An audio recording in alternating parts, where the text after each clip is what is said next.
You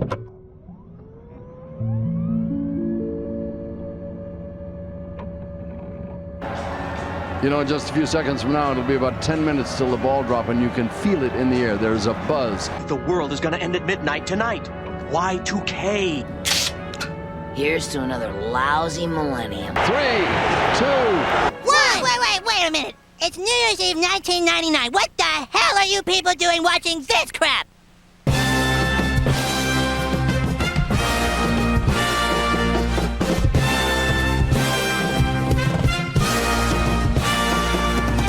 Okay, first episode, time to establish some context. The year is 2001. Y2K has become a punchline at the water cooler, the cult of the PS2 is in its infancy, and the medium of animation has reached its highest peak yet. After having been dead and buried just a few decades ago in the US, a perfect storm of good fortune and even better talent on the part of numerous creatives worldwide had issued a cultural shift in the industry. These efforts would eventually be capped off by the inauguration of the youngest Oscar category to date, the Academy Award for Best Animated Feature Film. Do you hear that? It's the winds of change. A lot had changed in such a short time, and it was becoming increasingly clear that things would only continue to change at this rapid pace all throughout the animation landscape. In the case of Disney, things were better than ever. The company had reached its highest ever peak entering the new century following an over decade-long run of successful films and studio expansion that would come to be known as the Disney Renaissance. The formula for these films was simple but effective. 1. Adapt a classic story into a Broadway musical. 2. And 3. Profit. Lots and lots of profit. But things were starting to look a little different as soon as the new century arrived.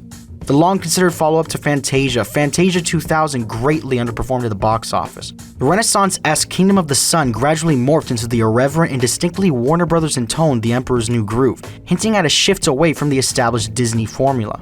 And Dinosaur, the studio's first fully computer-animated film, went on to become the highest-grossing animated film of the year, outperforming its 2D counterparts at the Disney studio by a factor of more than 2 to 1. It was a time of transition, but only time would tell if it was for the better. Pixar, on the other hand, saw only brighter and brighter days on the horizon. After it broke new ground with Toy Story in 1995, the company oversaw 2 major milestones that would set the groundwork for future events. First, on the production end, Pixar was able to release their first pair of back-to-back annual films with 1998's A Bug's Life and 1999's Toy Story 2, something that wouldn't become routine until 2006, further providing evidence of their ever-increasing footprint in the animation industry alongside a brand-spanking new studio by the year 2000's end. Second, 1998 saw the beginning of Pixar's growing presence in the Disney theme parks with the opening of not 1, but 2 attractions at Walt Disney World. It's Tough to Be a Bug in April at Disney's Animal Kingdom, and Buzz Lightyear's Space Ranger Spin later that November at the Magic Kingdom, thus laying the groundwork for future dealings between both Disney and Pixar. For DreamWorks Animation, things were a bit more complicated. See, as most of you may or may not already know, DreamWorks Animation, in a reductive sense, basically existed for one reason and one reason only: for ex-Disney chairman and DreamWorks CEO Jeffrey Katzenberg to get his sweet, sweet revenge on that doggone mouse! And let's not bullshit here, it's pretty obvious that's what his intentions were right out of the gate. The rapid production and release of Ants just 7 weeks before the release of A Bug's Life is one telling example. And it seemed like DreamWorks was struggling to simultaneously keep up with its competitors and forge its own identity. Some revealing results came from DreamWorks' pair of twin releases in both 1998 and in the year 2000.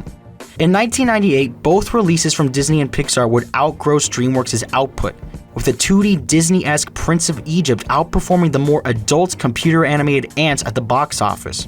Seeing this, DreamWorks goes, okay then, Prince of Egypt did pretty well, so why not make another traditionally animated venture? And to sweeten the pot, we'll help produce and distribute the debut film from this one British studio that could be our answer to Pixar. It's foolproof!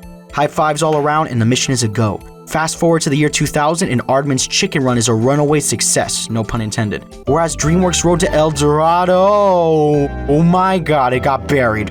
What happened, guys? I thought we had something figured out. Does the audience want 2D films or CG films? Films like Disney or more tongue-in-cheek comedies? I need answers, damn it!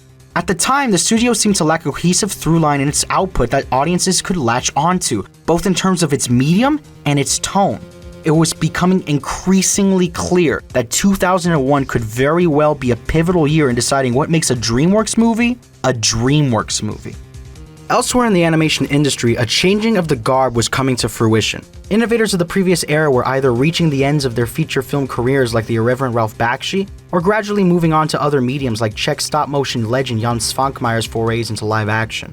In other cases, it was entire production companies that were added to the obituary. Most notably, the holiday kings at Rankin Bass Productions and television giant Hanna-Barbera would close their respective doors on the production of animated films, as we slowly neared the dawn of the new century.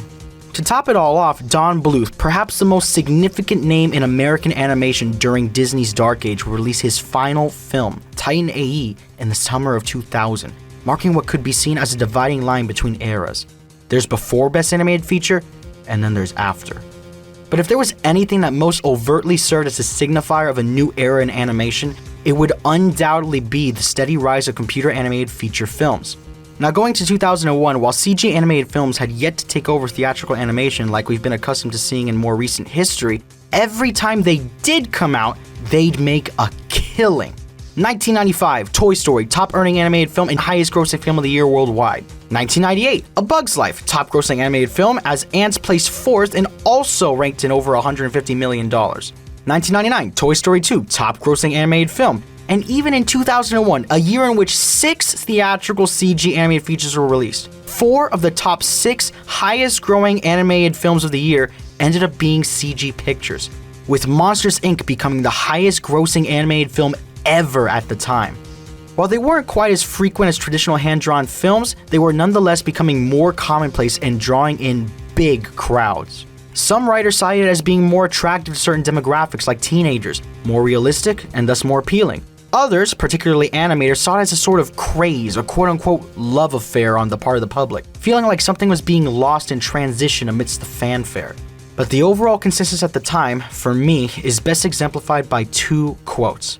One from the Siskel and Ebert review of the first Toy Story. This technique is going to probably revolutionize animation in the future, and I think there's just almost nothing that they can't do. Well, with there's this kind of it's going to be another kind of. I think there'll always be a room for traditional cell animation, Sure. but I think this is another way, and it really looks great first time out of the box. And the other by Gary Goldman, longtime animator and co-director on many of Don Bluth's films. It's like the stock market rise over the last few years. It couldn't last forever. And honestly, for the immediate future, he wasn't entirely wrong. But as we'll see in future installments of this series, these trends would only grow more and more prevalent in the coming years, as the winds of change gradually picked up speed.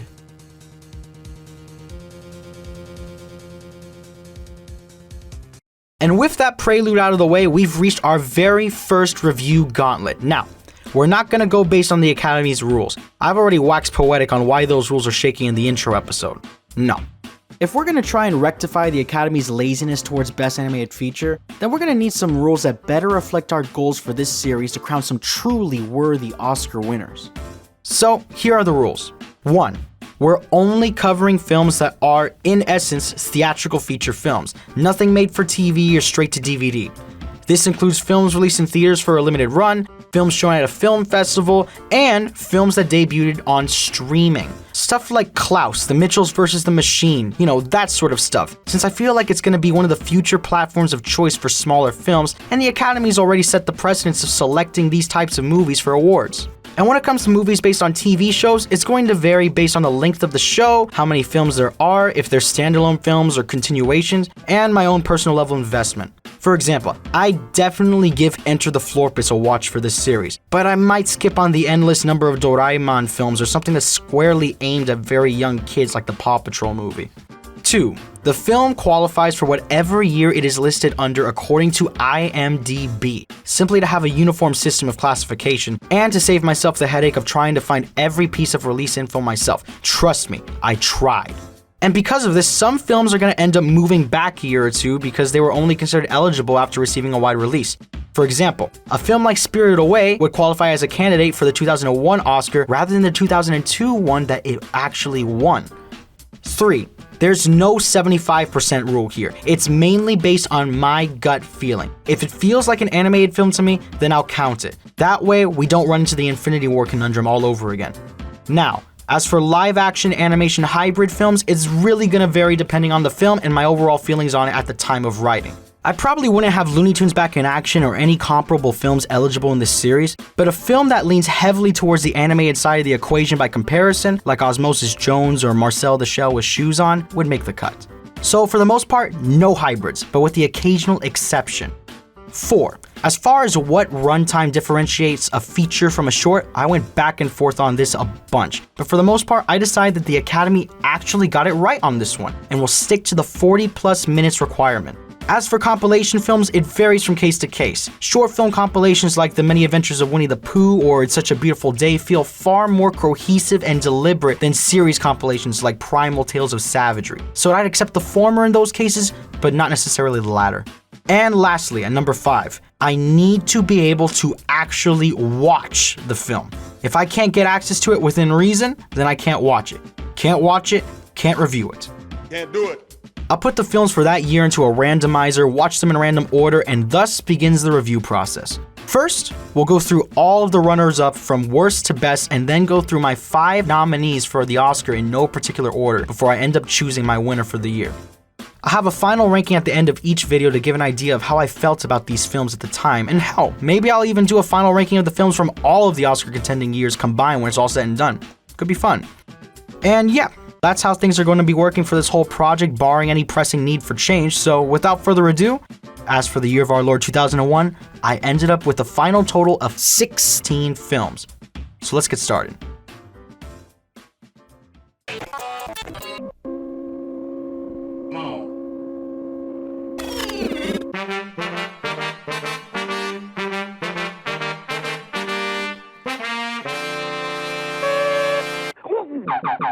And first up, we have The Trumpet of the Swan, co-directed by one-time director Terry Noss and the avatar of religious animation himself, Richard Rich. Seriously, this guy's made stuff for Mormons, Christians, Muslims. The dollar is truly the holy mediator for this man. This adaptation of the E.B. White novel of the same name was an absolute chore to sit through. Now look, I've never read the original book, so I can't say anything about its adherence or lack thereof to the source material. But what I can say is if you told me that this was a direct-to-video release, I wouldn't even question it. This movie is basically an alt-universe version of Tex Avery's I Love to Sing. A Burr is ostracized by his family due to his deviant musical talents. He ends up leaving home and gaining notoriety elsewhere through the very talents that estranged him to his family in the first place. His family realizes they messed up and re-embrace him once they come across his work, and then we cut to credits. Luckily, for those who have seen that classic cartoon, Trumpet isn't a blatant one-to-one ripoff. Our protagonist, Louie, is seen as a disappointment due to being a mute in a family of trumpeter swans that pride themselves on their voices, rather than a jazz singer in a home that worships at the altar of classical music. Louie's dad, played by Jason Alexander, ventures forth and actively tries to find a way to help his son by gifting him a trumpet, rather than straight up kicking him out of the house. And Louie is eventually accepted by learning new skills like trumpeting and his budding literacy skills to augment his communication, rather than finding the right crowd to allow his innate gifts to shine. But in contrast to the charm of I Love to Sing, The Trumpet of the Swan decides to replace all of that wit, comedic timing, and charm with old George Costanza bursting into tone-deaf songs and an empty-headed Make-A-Wish kid named Beaver, yes, Beaver, following our boy Louie around for most of the movie. But I think that little swan really understood me. I wonder if I'll ever see him again. Come over here and kiss me on my hot mouth. But maybe this would all be a bit more bearable if the movie wasn't backed by such obnoxious music. You'd think with a title like The Trumpet of the Swan that we'd be in for some solid jazz tune throughout the film, and the first 2 musical numbers, while grating, do at least get your hopes up for a coherent musical identity. Will you be leaders, pride of the flock? 3 little chips off of my old block. Join the girls and boys, screaming and making noise. But nah, this soundtrack is all over the place. One moment is straight out of a direct-to-video Disney film. Oh, just a little look at my new arrival. And then suddenly you're hearing Dreamcast era horns.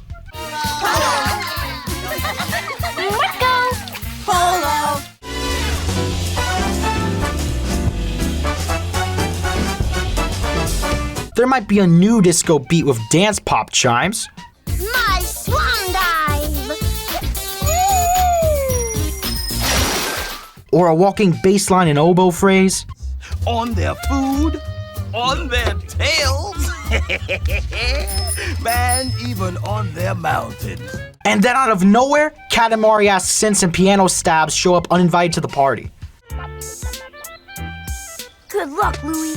I'll be counting the days till camp. And it's not just in isolated sequences. You can have instances where the movie straight up changes the music multiple times within the span of a few seconds. What's your name? That's your name? No way!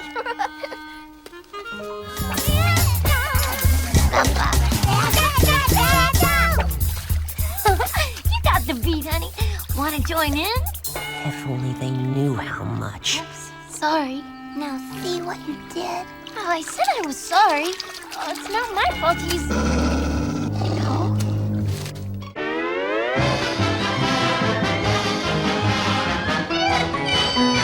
It's all over the damn place, and absolutely none of it is hitting the mark for me. But it's not like the actual scenes these tracks are scoring fare any better. There are some seriously awkward and stilted moments in this movie, which are actually pretty damn funny. Like this scene right here with the kid journaling. I get the same vibes as that one dubbed clip of the guy playing with the seal pups. There are 3 signets. 2 of them said beep.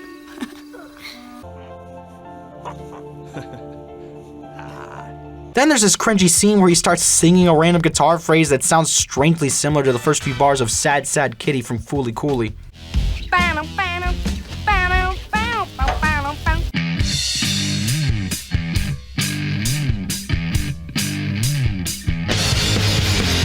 Before full-on breaking into song.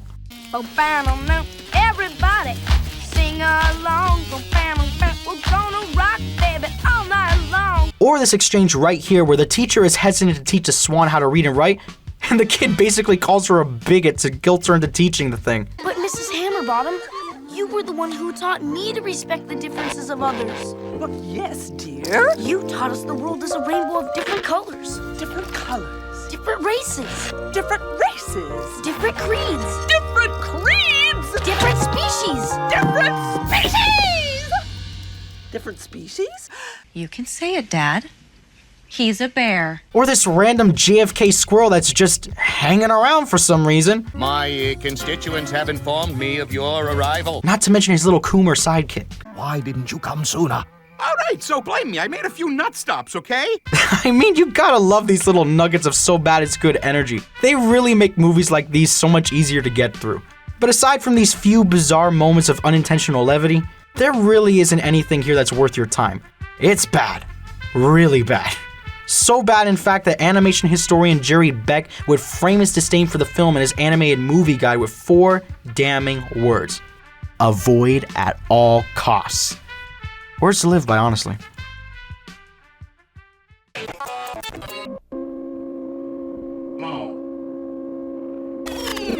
I think we're in the valley. The uncanny valley. Do you remember that weird animation style in the early 2000s where everything looked real but nothing looked right? Yep, that's me. You're probably wondering how I ended up in this situation. Final Fantasy: The Spirits Within, the first and only film from Square Pictures. I wonder why. You're wrong! Yeah, this film flopped harder than a sumo wrestler pancaking from outer space, but not without getting some well-deserved attention on the technical side. At the time, this was, at least according to the internet, the first CG animated film with photorealistic characters. And just like every over-caffeinated Twitch streamer reacting to a new game trailer, it was all about them graphics. Holy shit, them graphics! Sure, it may look dated now, but this was mind-blowing in 2001. And everybody, even Conan, was flipping out over those sexy, sexy polygons. It's really amazing. The characters' faces, the way they move, it's all very impressive what computers can do these days. And it honestly got to the point where things were starting to get ridiculous. Actors did as actors do and overreacted over the supposed realism of the characters, with some like Tom Hanks fearing a dystopian machine takeover of the performing arts. But that's not where the interesting reactions to this film in the West ends. Maxim Magazine, a magazine based in New York, not Japan, remember that now, put the film's protagonist Aki Ross in the Maxim Hot 100 of 2001. Bro, how? You weeb started simping for this? They ranked her over 13 other actual flesh and blood women. Dude, I can't with this. It's not what it looks like. You a grown-ass man beating your dick to pixels. Now, don't get me wrong. The movie does look great in terms of lighting and shading for the time. I get some GameCube-era Resident Evil remake vibes from some stills here. But the movie is held way back by the fact that this film is flooded with janky mocap. Some of these motions look like the sort of odd mannerisms you'd see in a 6th generation video game cutscene. This right here gives me strong Sonic Adventure 2 vibes in particular, while other movements are more reminiscent of stuff I'd see in cheaper direct-to-video films. This head jerk right here is basically every conversation in G.I. Joe Spy Troops the movie, the greatest film ever made, by the way. And don't even get me started on the remake they did of Thriller in the DVD release.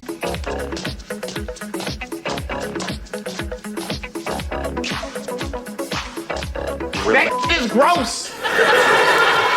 It's yet another great example of how good artistic design and fitting stylization will always trump realism in the long run, regardless of medium. I can still watch those early Pixar and DreamWorks films without a hitch because they took a lot of creative liberties and knew what subjects best fit their current technological capabilities. But this is some nightmare fuel, dude. I'm just glad the chief mocapper Remington Scott was able to work on better projects later on, as he helped with the excellent motion capture for Gollum in the Lord of the Rings trilogy. And notice how this whole time I haven't even touched upon the story and characters, because they are flat out awful. Basically, actually let me pull it up. This stuff is way too dense to go straight off the dome. Okay. So all of these see-through entities called phantoms have been going around taking people off the census by draining their wibbly-wobbly life forces that are connected to the big wibbly-wobbly spirit thingy Gaia within the earth, forcing the survivors to live in isolated barrier cities. So, the government is left with two options. Either A, allow our lead, Aki, praise be, and her team to find the 8 spirits and bring peace to the wibbly-wobbly earth spirit, or B, let this totally not evil guy fire his massive gun. I'll blast you all to hell. 1, 2, 3, 4. Nice. It sounds basic, but the way the story is told is what makes it so hard to digest. This movie seems hell-bent on conveying information through obtuse exposition guaranteed to put you to sleep. And you know what? There are actually some nuggets of potential here that could have benefited from a different approach.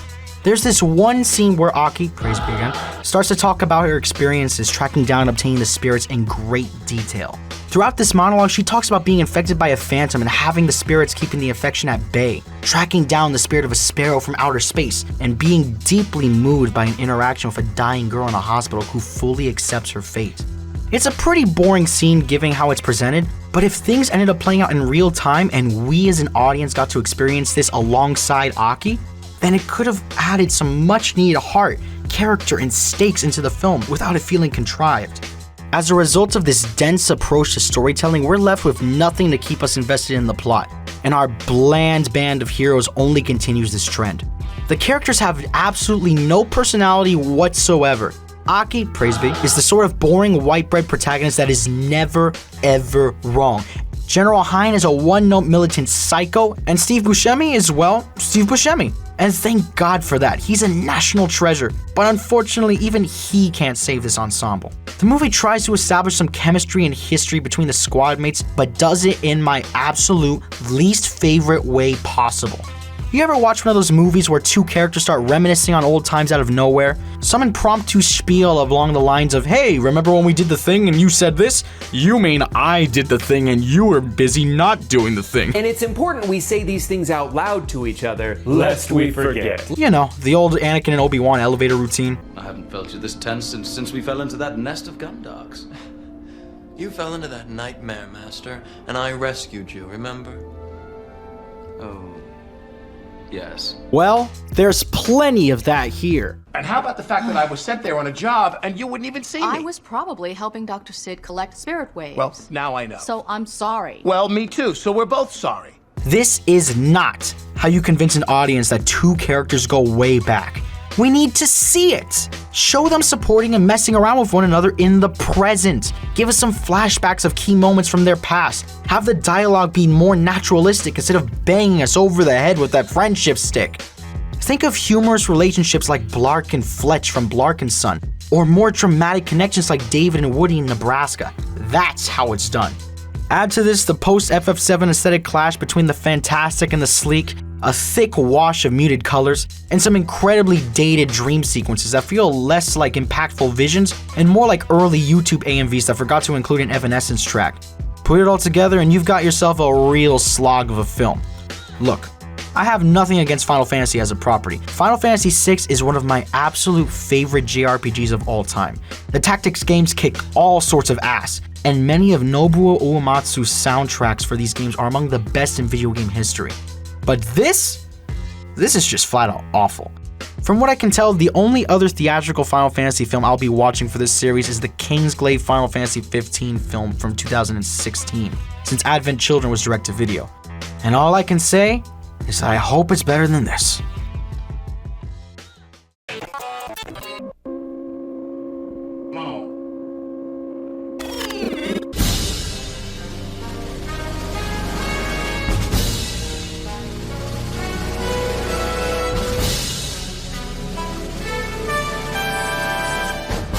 Recess is easily one of my favorite cartoons from my childhood, a show that still holds up rewatching as an adult. And this movie doesn't do it justice at all. Originally planned as a direct-to-video release, Recess School's Out was instead shoved into theaters due to the show's popularity. And much like the last Airbender movie would do years later, the film takes a wonderfully clever cartoon that clicks with viewers of all ages and waters it down to a lame kids film, leaving the wider public with a skewed view of the original source material. And it's not like they brought on an M. Night Shyamalan type of director, one who has absolutely no connection to the original show. Nah, this was directed by Chuck Sheets, the same guy who directed most of the episodes on the series. So what gives? Well, if you ask me, the movie kinda misses the appeal of the series and how it handles its stakes. What made the show great in my eyes was how it took small topics that were relevant to kids, things like having to stay in detention during recess, the playground hustle of trading for certain items, or how students in different grades perceived each other, and managed to blow them up into these epic events that had huge stakes for our characters, while still being grounded in an exaggerated hyper-reality. Take the episode The Game as an example. You've got this new tile-based game taking over the playground, and literally every kid is playing it. We see a great mass of players gathering on the school grounds, kids desperate to negotiate and worm their way into new tiles after they've been cleaned out. And just look at how they react to losing. No!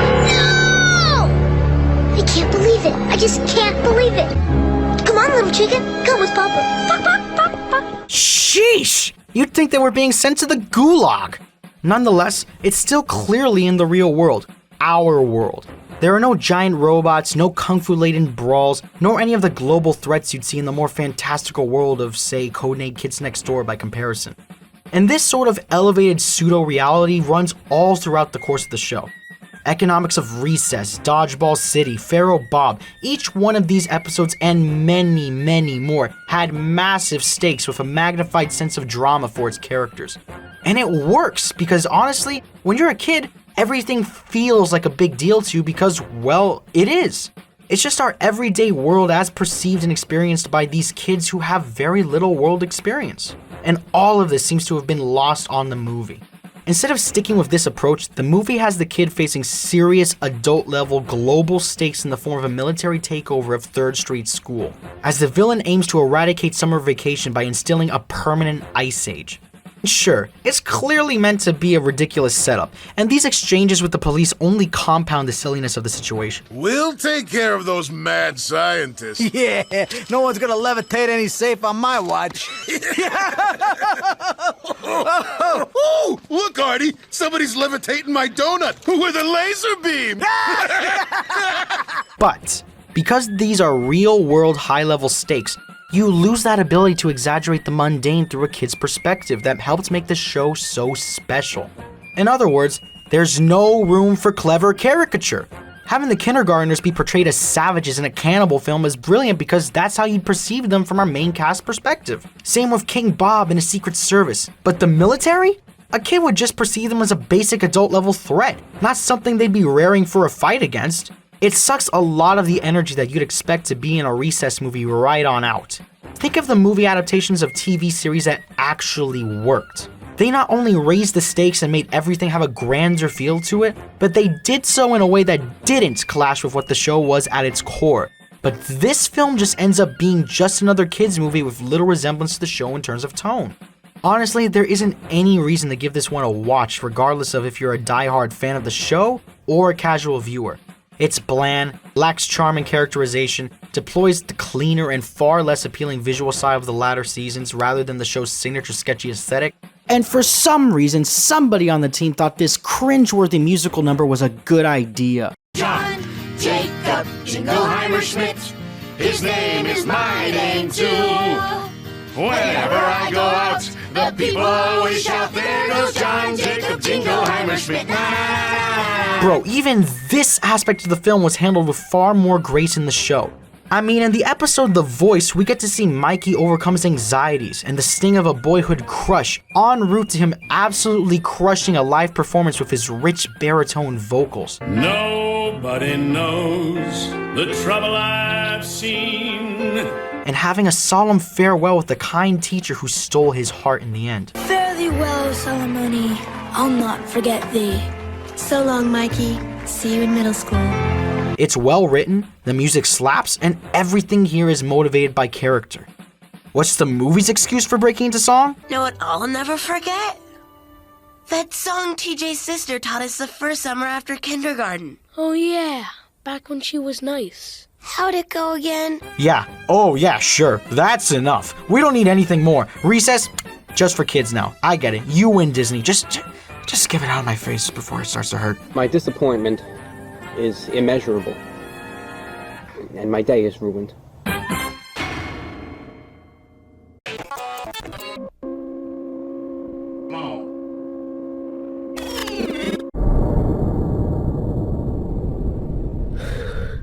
Oh, you look so sleepy. If you want to go back, you look so sleepy. If you want to go back to bed, that's okay.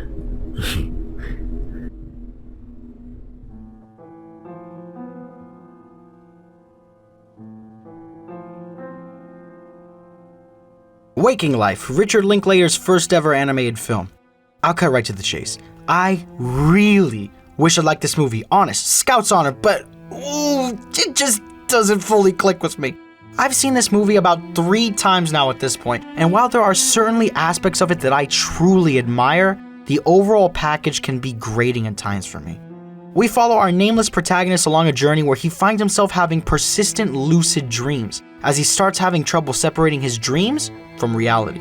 Along the way, he, or in some cases just the audience, encounters numerous nameless individuals having monologues and dialogues about subjects ranging from existentialism, metaphysics, collective unconscious, and a bevy of other AP Psych and philosophy bullet points until he eventually floats off into the sky. Now, in theory, I should love this movie. A lot of the topics discussed here are subjects I personally love to dive into and still find fascinating to this day. The music is sparse, but has this unsettling transience to it, much like the feeling of floating along and passing through walls like you would in a dream. And the animation is fantastic. Seriously, there's some truly great rotoscoping in a lot of these scenes due to how much creative liberty the animators take with the look and shape of the characters on screen. One second, they're true to life in their proportions, whereas in others, they're more overtly cartoonish, with emboldened eyes and prominent outlines. Or maybe they opt for an expressive and abstract approach with wibbly-wobbly lines that oscillate back and forth. And then there are these sweet effects that highlight what's being said on screen in a way that kind of reminds me of what PBS would do years later with their Blank on Blank series, or those great text flourishes in Spider-Verse. Apparently, this was the first animated feature made with fully digital rotoscoping, taking the animators about 15 months to finish the process. And man, the final product is fantastic, especially on these shots where the space around the character is distorted in a way similar to how certain scenes would appear in Paprika years later. However, there's not enough of a compelling through line in the film's sequence of events to keep me engaged the whole way through. We go from person to person, monologue to monologue without any sort of comprehensive purpose behind it. Just a meandering series of perspectives on display. Sometimes it's with our protagonist, sometimes it's a couple of people having a chat somewhere else, including in Linklater's other films, or some random monologue with one guy laying down his manifesto at some invisible target audience. And not once is there any unifying theme or connective narrative tissue to pull these disparate scenes together. Why are we in a prison with this red dude swearing revenge? No reason. Why are we watching this accidental gunshot? No reason. Why is Alex Jones renting on the radio? Okay, actually, this one makes sense. I mean, it's not like the film is trying to give us some grand view on how different people interpret the meaning of their lives and how it informs their actions. It's about dreams. Well, is it meant to just be a surreal sequence of vignettes of no rhyme or reason? You know, like actual dreams. Nope, we have a main character with a supposed arc. So then, what exactly is our protagonist aiming for? Well, he says he wants to wake up and get a better grip on reality, but we never see him actually struggle with this conflict at length. Just a single scene where a faulty light switch makes him realize he's streaming before he floats off and we're on to the next scene. And what does this have to do with these people monologuing at him? It's not like he contributes anything to the discussion, so is he searching within himself for answers in the form of the speakers? Because if so, then he sure as hell never comes to any resolution. And it'd be so much easier to stomach all of this if the dialogues and monologues were written and improvised with a certain sense of charisma or relatability to them. These characters don't talk like people. They talk like that annoying classmate who read some literature in year 1 psych and philosophy courses and then suddenly acts like he's some esteemed thinker with all of life's answers. And if you're going to have it be a more grounded one-on-one conversational affair, then why have them use all of this elevated vocabulary and heady turns of phrase? I know we haven't met, but I don't want to be an ant, you know? I mean, it's like we go through life with our antennas bouncing off one another, continuously on ant autopilot, with nothing really human required of us. I don't want a straw. I want real human moments. I want to see you. I want you to see me. I don't want to give that up. I don't want to be an ant, you know? Yeah. It just comes off as pretentious, and I end up wondering if the whole film would have been better off with the greater preponderance of actual experts, like some of these speakers seem to be, so they can help further flesh out these concepts that are only briefly touched upon or alluded to. It's a shame because I think there's a movie in here somewhere that I could end up obsessing over, just not in the form that we ended up getting. Linklater would go on to direct 2 more rotoscoped animated films as the years would go by, and I'm glad because I think he did a great job of utilizing the medium here. I just wish there was more on the story and characters front to get me invested. I guess something like Midnight Gospel better fulfills this niche for me personally. Wordy, philosophical, full of great imagery, and ultimately far more focused. But even then, you should still give Waking Life a shot if it even remotely seems like your kind of thing. Hopefully you'll enjoy it more than I did.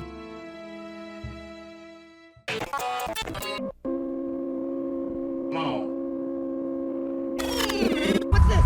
It seems like some kind of giant space junk has landed. Oh, I see a door opening, and the ship is surrounded by military guards.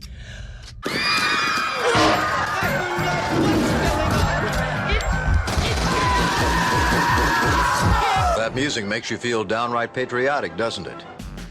Mutant Aliens. This was actually my first Bill Plympton film, as I'd been aware of his work for a while, but had yet to actually sit down and watch any of his stuff for the longest time.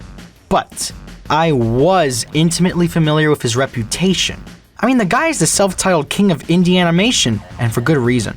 He's been self-financing and crowdfunding his own work for decades at this point, and has managed to carve out a considerable legacy within the animation industry for himself. As for Mutant Aliens, I'd seen this photo of these animal-like creatures before on the cover of Jerry Beck's animated film guidebook, and I thought it was a really great visual, equal parts slick and absurd.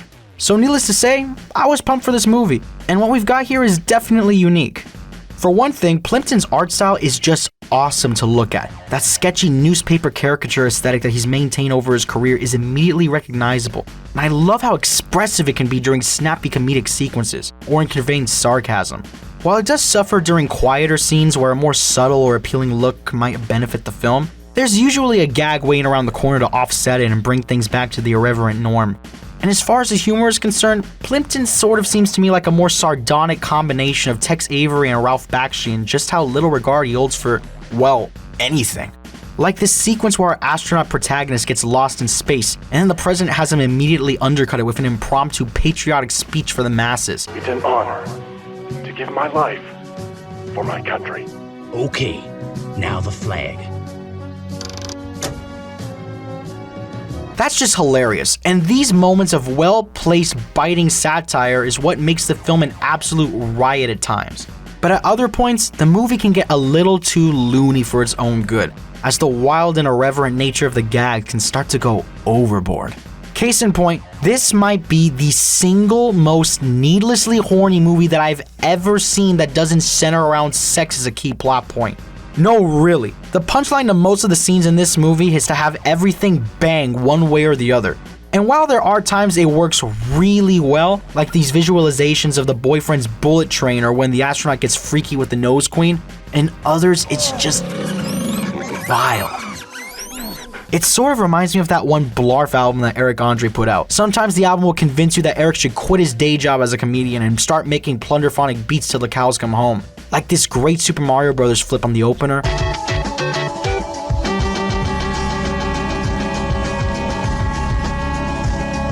The joyous groove on Banana.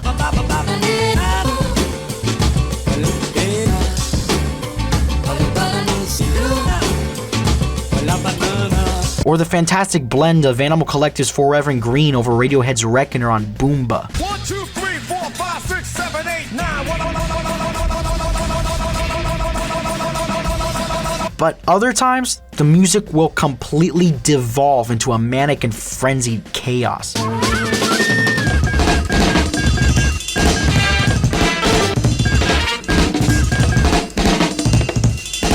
And that's the joke. A joke that sometimes lands for me, but not all the time. And I can't help but wonder what a full Project of Focus highlights could have been like. Just like with Mutant Aliens and its raunchier aspects. But the biggest problem I have with this movie has gotta be in how its story is structured. You see, on one level, the story is simple. An astronaut ventures out into space, he's left for dead by the government, he breeds some superpowered mutant aliens on the space station, and finally returns to Earth decades later to exact revenge. Like I said, simple. But no, the movie's gotta give us a cover-up story about how he got stranded on a planet full of sentient appendages and banged their sexy nose queen in order to set up a bloody massacre on Earth. Rather than showing us the astronaut's anger towards his government before or during the bloody conflict, a la Thorfinn from Vinland Saga or Amleth from the Northman, instead, it's shown to us after the fighting breaks out. The astronaut dies and the mutants are kept in captivity. Why? The impact of revealing such a pivotal plot point is completely lost with the way things are sequenced here. This is just screaming for a gradual build-up towards some sort of grand moment where the astronaut gets to cut loose, spell it all out for the bigwigs as they watch in horror, and go full-on petty by shoving it in their faces with lines like, "Do you see now? This is what happens when you cross me." And man, if we followed things in a more linear manner, then this could have been a seriously satisfying moment for us as an audience. But no. Instead, we're subjected to narrative and tonal whiplash sandwiched between jerky and uninteresting action sequences, all topped off with an irritating soundtrack that lacks any sort of singular musical identity. Maybe if the movie was shorter and the plot was rearranged a bit, then I could have gotten more out of it. But for what it is, Mutant Aliens is kind of a mess. An occasionally glorious and fun mess, but a mess all the same.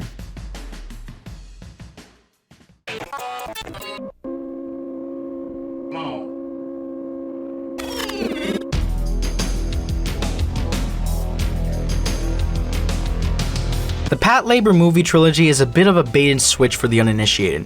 From an outsider's perspective, you see the giant labor units and you assume you're getting into your typical mecha affair rife with high-stakes robotic action. But you'd be wrong. These films are hard-boiled detective stories in a militant environment, where the giant robots are merely a part of the natural working environment rather than a vehicle for combat, hence the term labor. They only ever play a key narrative role in an indirect manner, like disputes over new operating systems or training regimens. And moreover, the first two movies are Mamoru Oshii films, so if you've seen any of his other works, then you know what to expect in terms of tone and pacing. These are dry, heady, hard sci-fi films that take their time as they explore larger themes about national defense, technological conglomerates, and the morality behind the actions of high-ranking officials, all engulfed in an austere atmosphere with gorgeous visuals, and lots, and I mean lots of expository dialogue, sometimes way too much of it. Now sure, there can be nice moments of levity and fun interplay between members of Section 2 here and there, but they're mainly in the first movie, and even then, they're definitely not the main focus of the film. And in the case of the third film in the trilogy and our next subject, WXII Pat Labor the Movie 3, it's a spin-off, so these characters don't even factor into the equation. And as for how this spin-off turned out, well, I'd say it's a significant step back in every single way from the previous films. The visuals are far less interesting overall, especially when having to follow the second film, with shot composition, lighting, shading, colors, and animation quality that all pale by comparison.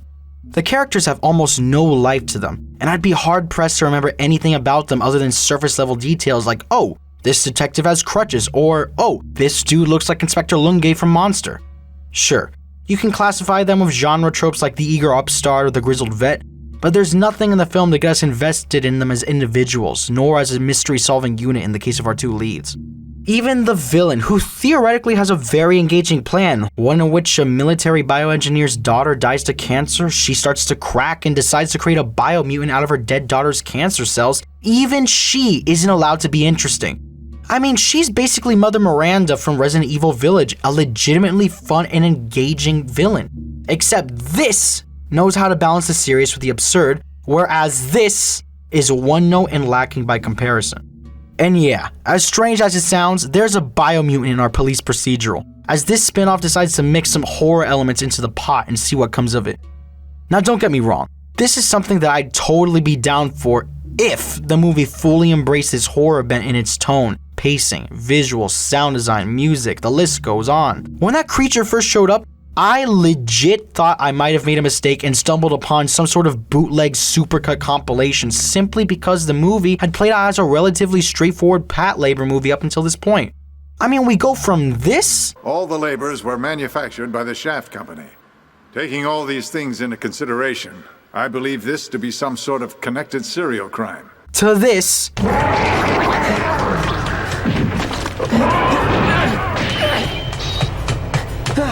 without anything to telegraph it. And you know, I'm cool with the occasional tonal whiplash so long as the individual beats of the film are well done and leave a strong impact. But this movie really drops the ball in that area particularly. Scenes that should be significant turning points in the narrative are way too abrupt and underemphasized to leave any sort of lasting impression. Take the opening scene for example. We've got a full minute of casual dialogue between sailors over plain text credits before we cut to the ship, see the crew, the captain looks out in horror and some debris falls from the sky. End scene. It all passes by in an instant with no musical cues or any interesting effects on the debris to take in. You'd think from the look of terror on the captain's grizzled mug that we're about to see some serious shit go down. But instead we hard cut the second some debris hits the ocean, undercutting any momentum the scene could have built up. Here's another example. In this scene here, we've got some intercutting between this scientist describing the info they obtain on the bioweapon and the press hounding the police after everything becomes public. This could have been a dynamic way of building tension to a boiling point and carrying that momentum forward with the task force's efforts. But once again, the movie undercuts any possible impact from the sequence by having minimal music backing the scene, limiting the whole sequence to only 35 seconds across 5 cuts between the two locations, and fading to black before the dialogue reaches a climactic fever pitch. Honestly, for how jarring that biomutant reveal scene is, it's probably the most memorable scene of the film, and one of the few sequences that properly paces itself for maximum effect. So, what happened? Who dropped the ball? Some might point to the change in director as being the main culprit for the overall downgrade here and call it a day, but I disagree. I've seen the opposite situation play out plenty of times for the better, so nah. There's gotta be more to it than that. Plus, it's not like they replaced Oshii with absolute scrubs. Co-director Takuji Endo would go on to direct 3 episodes of Paranoia Agent, including episode 3, Double Lips, one of my personal favorites from a great series with a similar tone. And the other co-director, Fumihiko Takayama, wrote the acclaimed Sword of the Stranger years later at Bones. This should work, but it just doesn't. Which is a shame because it really could have been something if the film just committed to being the oddball horror entity in the series. What a bummer.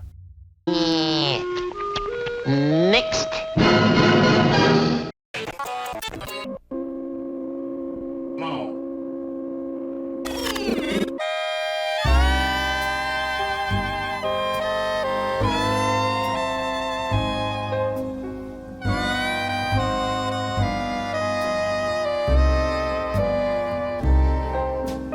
Metropolis. Based on the manga of the same name by the Japanese Disney himself Osamu Tezuka, this film apparently isn't based on Fritz Lang's 1927 film of the same name, but rather the film's poster. Well, what you know about that? Now, anytime one of Tezuka's works get an adaptation, there's gonna be some buzz around it. But in the case of Metropolis, it had something unique going for it. This was material that Tezuka himself had already rejected offers to adapt in the past, as it was one of his earliest works, and he didn't really think much of it in hindsight. But fast forward a few years after Tezuka's passing and the mutual interest of old school anime vet Rintaro and Akira creator Katsuhiro Otomo finally brought us the long-awaited feature adaptation of Metropolis in 2001, after a grueling 5-year production cycle. And man, it's nice to see Tezuka's art style animated in such high quality. Those early Fleischer and Disney-inspired visuals really pop in motion. Little details in the shape and texture of characters' eyes and brows, or the wiry off-balance movements of the robots are so unabashedly charming in a way that only an overtly cartoonish aesthetic can be. The use of various tertiary colors gives the world and its inhabitants a futuristic and utopian aura about them, without having to fall back on the typical everything is shiny and chrome retrofuturist aesthetic you see all the time. It kind of reminds me of what Gonzo would do 4 years later of Gonkutsuo, the Count of Monte Cristo, but minus the unmoving plaid effect that helped make it and Chowder famous. And sure, design-wise, it's not as cohesive as an Akira or a Ghost in the Shell, and the CG does look a bit dated. I'm getting some PS1 vibes from a few of these environments. I mean, just look at this throne room and tell me it doesn't look like something out of that late 90s Squaresoft period with its Lego brick-ass flooring. But, with that being said, the film still looks damn good for its time, and the aesthetics are only further bolstered by a strong score. The music of Metropolis takes to the sounds of the early 1900s with some turn-of-the-century New Orleans Dixieland. Cab Calloway-esque swing complete with an English cover of St. James Infirmary. I went down to St. James Infirmary. And the stunning inclusion of Ray Charles' I Can't Stop Loving You during the film's climactic sequence. I can't stop loving you. I've made up my mind. But of course, we're not in the early 20th century. We're in the future. And with that comes what I find to be the score's strongest set of tracks, most of which are used for the more frantic and action-heavy sequences. Run gives me some strong Sonic CD vibes, specifically the Japanese and European soundtracks to that game, with those stabs of brass overlaid on top of a skittering mechanical beat that's reminiscent of a track like Piano Black off the first Cowboy Bebop OST.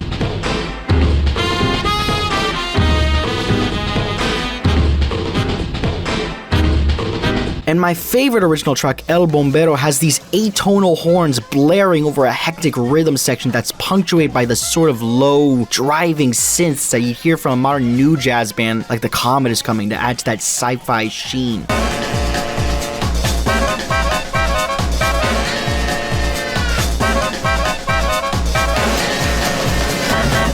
So yeah, the aesthetics are on point, but when it comes down to the nitty-gritty itty-bitty beats of the film, I kinda see where Tezuka was coming from when he said he didn't think much of Metropolis in retrospect. Looking strictly at the broad strokes of the plot, there should be a lot to dig into here. We've got a megalomaniacal duke with a god complex opposing political parties aiming to usurp the power structure of the city, the duke's adopted son who resents his father for focusing more on resurrecting his dead daughter than on him, a political struggle amongst the working classes against the implementation of robot workers and the resultant job crisis. All the while, our two main characters are roped into the thick of it. But none of these elements are given central focus in the film, which leads to it feeling like more of a snapshot of a utopian city in disarray. And yeah, that could have honestly been pretty freaking interesting if we got a better idea of where the city actually stood on the world stage with some more widespread context in terms of technology, economics, or politics. But we don't really get any of that. The most we get is this opening speech from Duke Red about how the ziggurat, this big ass building right here, will be the grand light, the crown jewel of Metropolis as the world's leader. But what sense is there in framing things this way without giving us a sense of what the outside world is actually like by comparison? In most fiction where there's a utopian city with some spackled over holes, we're usually given a pretty good idea of how it compares to other in-universe locales in order to fully emphasize how it stands apart from the rest of the world. The Emerald City of Oz and the Ape Society and the original Planet of the Apes, among others, used this to great effect in particular. This is what could have made the film work better, for me at least, as a sort of moment in time for the city and its inhabitants. Instead, we get much less emphasis on the city, and in its place we're given a half-baked puppy-eyed boy meets mechanical miss romance. For what it is, I'm left a little underwhelmed and wanting more with its all-flash, no-substance approach. No wonder James Cameron was a fan then.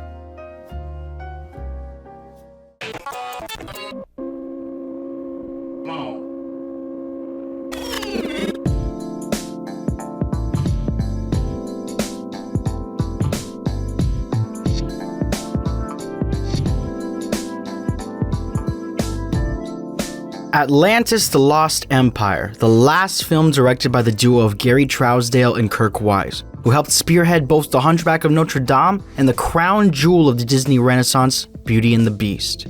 So yeah, these guys were riding pretty damn high going into Atlantis, and the studio must have had a lot of trust in them as a result, considering that they even allowed a project like Atlantis to be greenlit in the first place. Like I mentioned earlier, Disney Animation was starting to stray away from their classic musical formula going into the new century. Tarzan had the songs play in the background Toy Story style. Fantasia 2000 was an anthology of sequences made to emphasize the musical compositions. Dinosaur was a lifeless precursor to those CG films Tirzu splices into his videos. And The Emperor's New Groove was an energetic buddy comedy rife with fourth wall breaks and the greatest himbo henchmen in movie history. But one thing that these films weren't were action-adventure films. They tried that before, and it flopped hard. It was a pretty big risk from Disney, especially considering that it was rated PG, and the last PG animated action-adventure film that they released ended up being the poster child for the studio's dark age. And let it be known, all of these unique aspects to the production of this film weren't lost on the crew. They stressed the action angle in interviews, brought on Hellboy creator Mike Mignola as the production designer, had Mark Okrand, the man behind the Klingon and Vulcan languages of Star Trek, create the Atlantean language for the film, and staff from multiple departments even wore these t-shirts that read Atlantis. Fewer songs, more explosions to top it all off. Okay, quick side note, apparently they're being sold online on certain websites, but I'm not 100% sure if they're the original designs, so take that for what it's worth, but anyways, onto the movie. Milo Thatch is a spirited young linguist obsessed with finding the lost city of Atlantis, translating old Atlantean texts to try and find the guiding light to the sunken city, the Shepherd's Journal. Naturally, his colleagues in the scientific community view him as a quack and blackball him from ever having a legitimate shot in an expedition. That is until Mr. Whitmore reaches out to Milo and provides him with both the Shepherd's Journal and all the manpower necessary to reach the ancient civilization. And thus, the search for the lost city is on. Atlantis, for me, has gotta be one of the more up and down films in the Disney catalog, or vault, or whatever they're calling it these days. For everything that I think is absolutely fantastic, just great stuff, there's something around the corner that leaves me wanting more. Let's explore that dichotomy for a bit. Pro.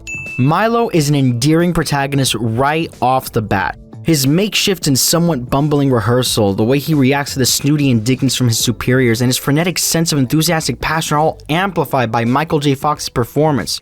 These ambitious, plucky types of protagonists can be really tricky to pull off and run the risk of coming across as obnoxious or disingenuous. But Milo feels like a believable underdog that we can root for, and it's something to be commended. Con. This intro is so rushed. We go through Milo's introduction, the expedition proposal, our first encounters with the main crewmates, Milo's statement of purpose for the mission, and roll right into the first action scene of the film in less than 15 seconds! Actually, it's just under 22 minutes, but still, I mean, this is a lot to go over in such a short amount of time, and you really feel it as a viewer. Atlantis is one of those few films where an extended runtime would have done it some good, particularly in the first third. For example, right after our first action scene with the killer crustacean, we transition into a memorial for the fallen crew. But it has no impact at all since, well, we didn't really know any of them. Hell, we barely know the ones that still have a pulse. Maybe rather than going straight from Whitmore's proposal to the ship's departure, we instead allow the audience to ease into the environment, take in the wonder of it all, and get acquainted with the crew so that moments like this can have a bit more weight to them. Pro.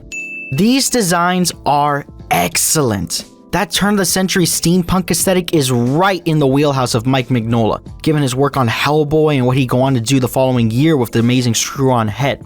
The industrial vibe clashes beautifully against the crystalline mysticism of the Atlantean society, rife with flowing rivers, tropical flora, and cool color tones interspersed throughout, allowing for an immediate visual opposition to one another.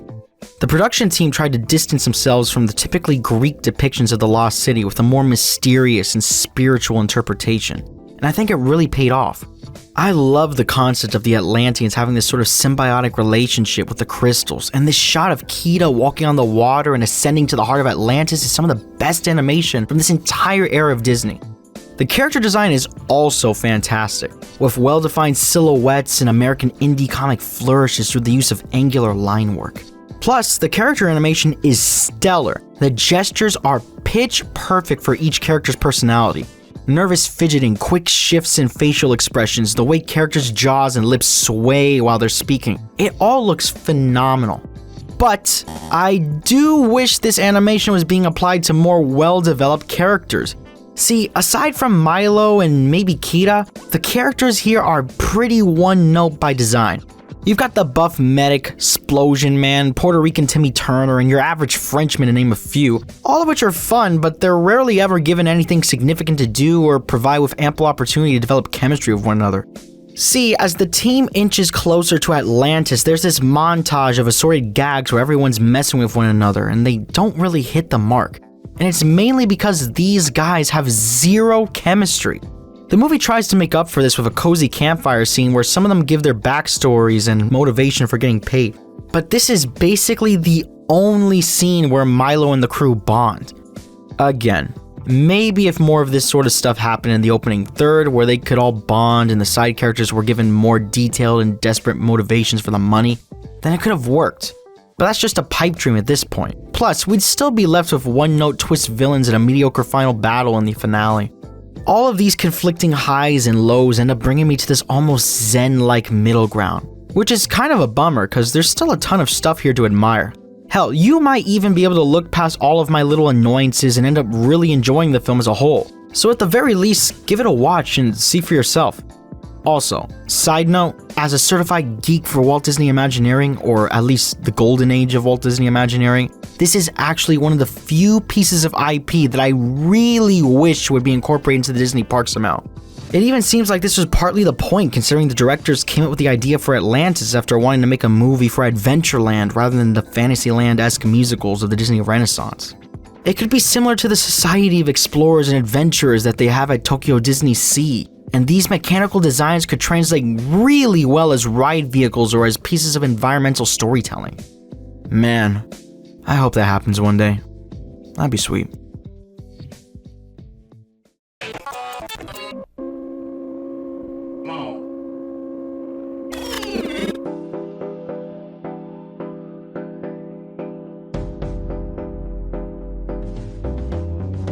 Studio 4C has got to be one of the most intriguing animation studios around today. From one project to another, they're constantly switching things up in how they approach aesthetic, genre, and tone.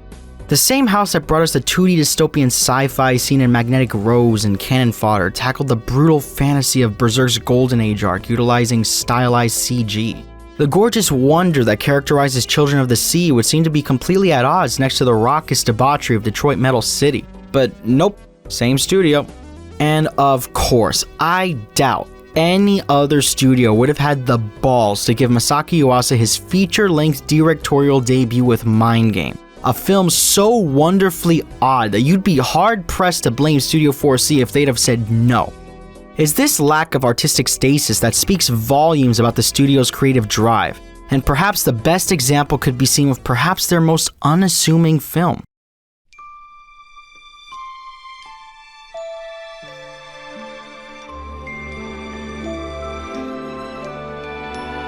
Despite its relatively modest appearance, Princess Arite was something of a risk from 4C in terms of aesthetic and genre. When you take a quick look at the high-concept sci-fi projects that came before and the mind-bending energy of the studio's later work, Arite's medieval fantasy setting really ends up standing out by comparison. The film has a beautifully muted color palette with soft beige tones that ground the world in perpetual mundanity and allows the soft line work and the character designs to shine. Round head, cartoonishly appealing facial features, little to no shading or gradients, all these features synergize beautifully as they recall the look of 70s anime classics like Anne of Green Gables, Heidi Girl of the Alps, and Future Boy Conan in the best way possible. As with Metropolis, now that this approach to design has gone out of vogue, seeing it repurposed with more modern tools always piques my interest due to how expressive and appealing I find it to be. Add on top of that a distinctly European tinge to its fantasy world, as tons of anime from this era and beyond were obsessed with Europe. Give this video by the Soko Watch to learn more, and Arite managed to completely stick the landing on its retro aesthetic. The story, on the other hand, actually reminds me of something far more recent. See if you can guess based on this synopsis. A princess spends her days alone in a tower as she awaits a suitor to be deemed worthy of her hand by her father, the king. The suitors come in droves, performing great feats and telling grand tales of their conquests to try and woo the princess, only for her to dismiss them with a cold shoulder. Due to her monarchical circumstances, she feels as if she's unable to determine her own destiny, wishing to carve out a path via her own hands. That is until one day a sorcerer convinces the king to hand the princess over to him in sporadic union, as he uses his magic to enchant her into the witless, ever-compliant ideal of a princess, relegating her individualistic nature into a mental prison that she's desperate to break out from. So yeah, with that synopsis out of the way, this is basically a less obnoxious, more subdued precursor to Pixar's Brave. You've got a young princess who lacks the ability to change her fate due to her gender and status as a princess, who, though competent, has ambitions that clash with the will of her parental figure. Said princess is presented with a number of suitors, but she views them as incompetent and even creepy, turning them away as she one-ups them with her own ability. And finally, after a failed attempt to escape their situation, she has her life thrown into chaos due to a magical transformation at the hands of a mage. All of the same beats are there on a wider scale, but the execution couldn't be any more different. Arite takes a very deliberate approach to its pacing, and at times it does wonders for the film. Director Sunao Katabuchi, best known for the bombastic Black Lagoon series and the humanism of 2016's In This Corner of the World, makes sure each scene has plenty of room to breathe. Sometimes it's to let the weight of the moment fully sink in, like when one of the suitors presents his magical orb to the king.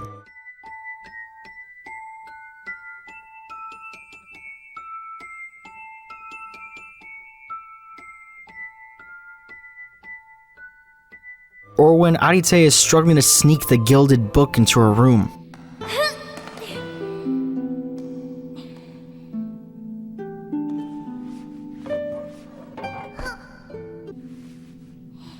In others, it forces the audience to boil in the awkwardness of a suitor's unwanted advances.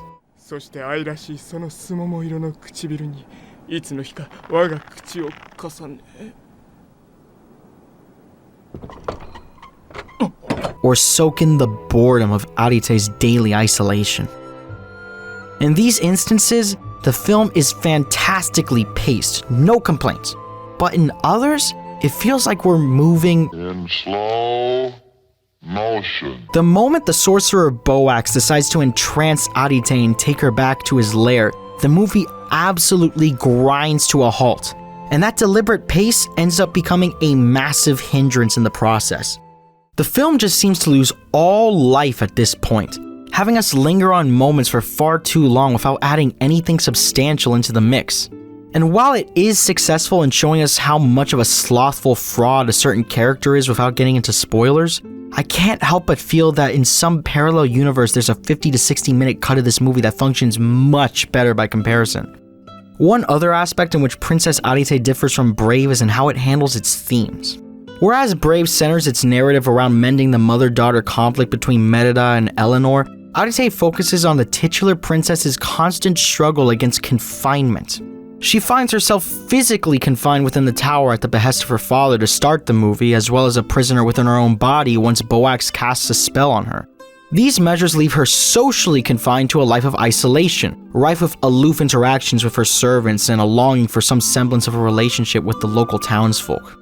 And of course, Ultimately, Arite is socio-politically confined, as none of these events would have transpired if she wasn't simultaneously royal and female, an entity expected to do as she's told and reject her individuality. It's ultimately a feminist film at its core, but in the more classical sense of the word, with the main theme in the end being that every human being, regardless of gender and circumstance, has the capability to make something of their life, but needs to take matters into their own hands to see it through. It's a solid message wrapped up in beautiful visuals, but just know that it might take a while for that message to get itself across. But if anything that I've laid out for you here in this review sounds like your kind of thing, then definitely give it a shot. And hell, give the full Studio 4C catalog a look too while you're at it. Then give Steve M's videos a watch on YouTube to cap it all off. You won't regret it.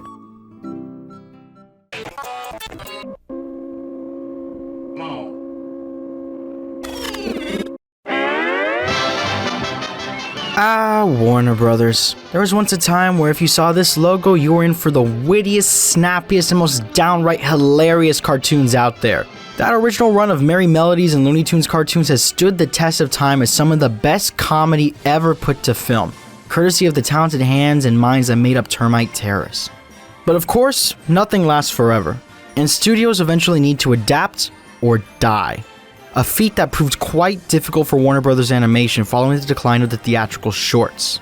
After trying their hand at a few new characters, a slew of package shows and compilation films flooded the market and made it abundantly clear that Warner Brothers was having some serious trouble moving on from the luster of their golden age. But in 1986, WB Animation decided to properly move into the television animation space under the guidance of then-President Gene McCurdy. And suddenly, everything changed. Tiny Toon Adventures, Batman the Animated Series, Animaniacs, Freakazoid, and a slew of other beloved cartoons throughout the 90s and 2000s ushered in an animation renaissance for Warner Brothers. Everything was firing on all cylinders, so much so that the company would even try their hand in an area that they'd always avoided: original in-house theatrical animated features. See, when it comes to feature animation, Warner Brothers had always served as either a distributor for smaller studios or a revolving carousel of those aforementioned package films up until the legendary Mel Blanc's passing in 1989. But given the incredible run they were on at the time, WB decided to bite the bullet and go for it, shifting 1993's Batman Mask of the Phantasm away from a home video release and into theaters to make it the company's first original theatrical animated film. It was a company milestone in that sense, but it would be the studio's next animated affair 3 years later that would really get the ball rolling.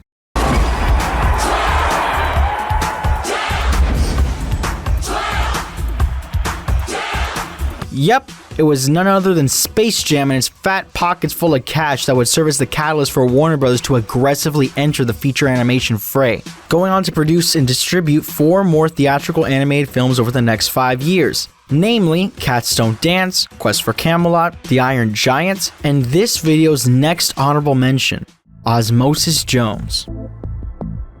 A live-action animation hybrid, the only one in this video by the way, Osmosis Jones contextualizes both of its mediums in the form of 2 distinct locations: the vibrant animated world inside of our vessel Frank, played by Bill Murray, and the drab live-action world that Frank himself inhabits. In many ways, Osmosis Jones is a movie marred by the contrast in how these 2 mediums are executed by comparison, and it's obvious from the very second the opening titles start to roll.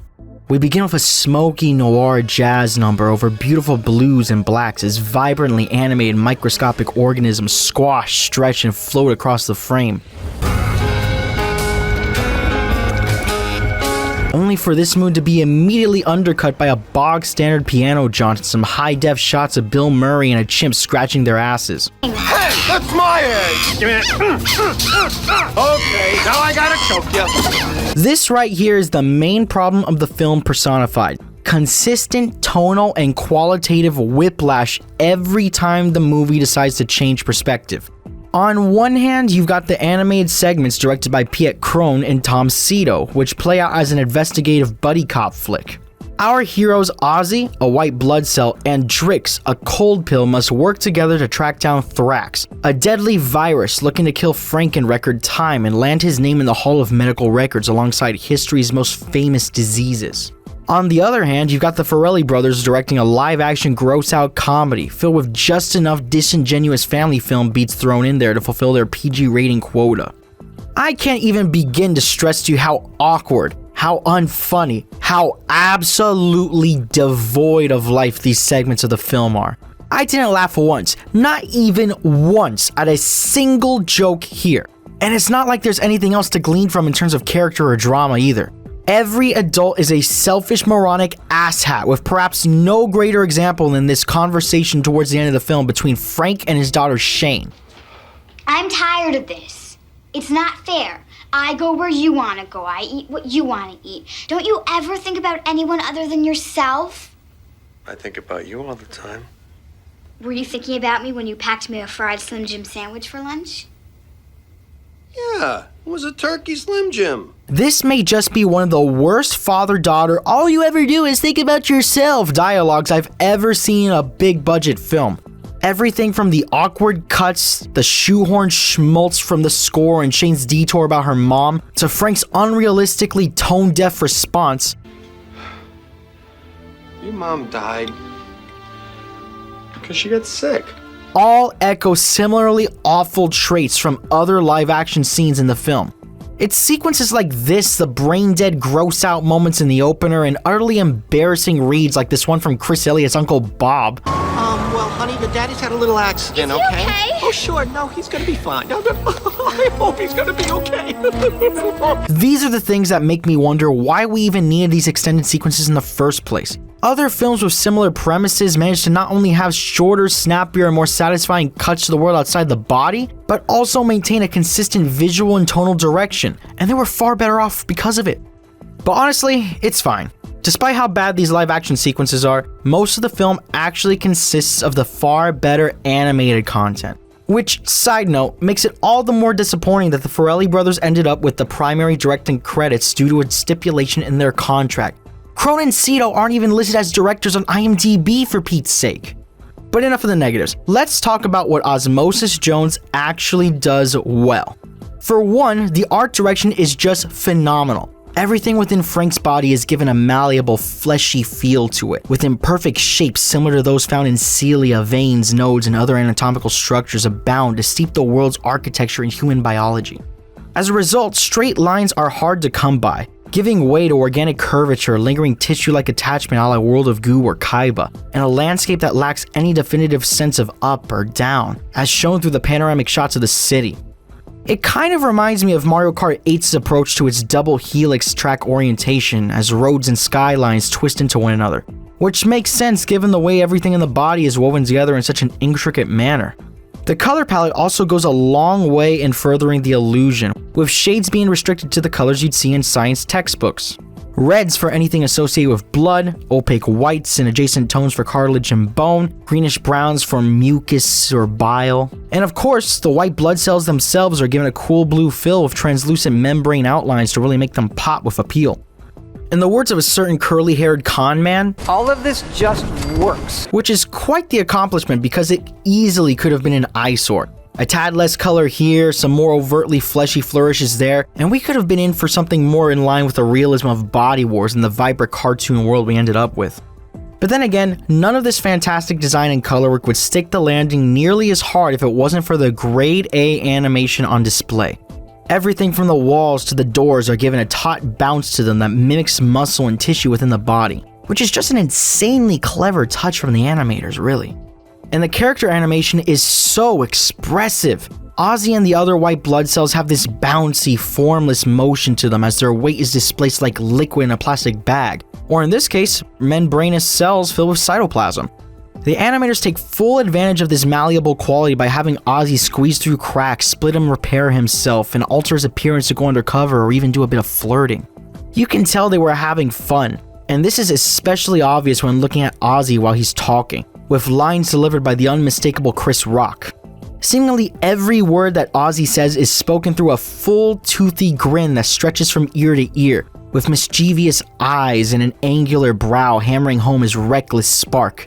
A spark that contrasts well with David Hyde Pierce's cold, logical, but endearingly awkward Drix. Now sure, we've seen this hot, cold, white-black contrast before. Hell, it's part of the reason why Niles Crane himself was chosen for the role.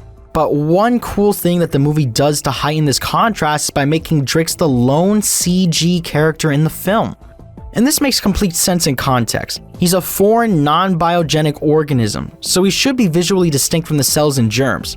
He's a cold pill, something that only exists for the sole purpose of eradicating viral symptoms, so making him this cyborg-like character who carries out his prime directive with an array of special gadgets feels natural. And of course, CGI is always well suited for animating more mechanical subjects like robots or cars, just as Warner Brothers did with the Iron Giant 2 years earlier. So everything about this choice just works. No, Todd, down! Get back in your cage! One last character I want to give a special shout out to is Thrax, played by Lawrence Fishburne, who is having an absolute blast in the booth with this role. He adds a notably jazzy musicality to his cadence, with the animators adding some serious swagger to his physique via his towering posture and slithery gestures. And one pleasant surprise to me is just how ruthless they make him, with Thrax casually offing enemies, underlings, and random bystanders alike in some seriously grotesque ways. These deaths have just the right amount of gruesome PG-friendly gore to them, and the animators even went full Tim Burton when distorting Thrax's figure during his own death. I don't know, man, most of the stuff that the team does here in terms of animation and art direction really does it for me. Sure, the actual story and character beats are doing just the bare minimum to get by, the latter third breakup is as awkward as you'd expect, and the movie wraps itself up a little too quickly for my money. But with all that being said, there's enough clever stuff here from the visuals to the gags that make me wish we had a version of this movie that was entirely animated and helmed solely by Crone and Cito. But as things stand, the movie's still enjoyable and worth the watch, but maybe keep that fast forward button handy whenever old Peter Venkman shows up on the screen. Unfortunately, just like every Warner Brothers animated feature at the time not named Space Jam, Osmosis Jones completely bombed at the box office. In response, then president of Warner Brothers Domestic Theatrical Marketing, Brad Ball, chalked up the film's failure to the fact that it was a 2D animated film. I'm assuming this sentiment came hot on the heels of the Iron Giant's failure to launch 2 years prior, but then again, it was WB's marketing team, more specifically Brad Ball's marketing team, that decided to market a buddy cop picture as a gross-out comedy and reduce the Iron Giant, a film with the premise, what if a gun had a soul, to, wow, a robot! My robot is so cool! Oh no, the army's going to take my robot away! We've gotta hide my robot! You come, I stay. The Iron Giant. But yeah, bud. The 2D animation is really what's to blame. Just ignore the 2D animated film in Japan that just outdid Titanic's domestic box office returns. Nothing to see here. Ultimately, these successive financial failures compounded with further letdown from 2003's Looney Tunes Back in Action would lead to Warner Brothers Feature Animation shutting its doors and folding into the television division circa 2004.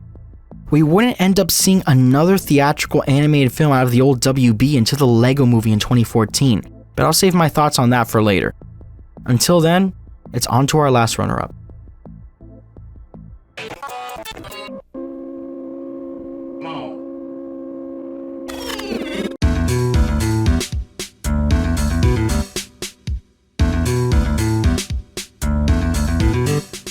Like I mentioned towards the beginning of the video, DreamWorks was still looking for an identity around this time.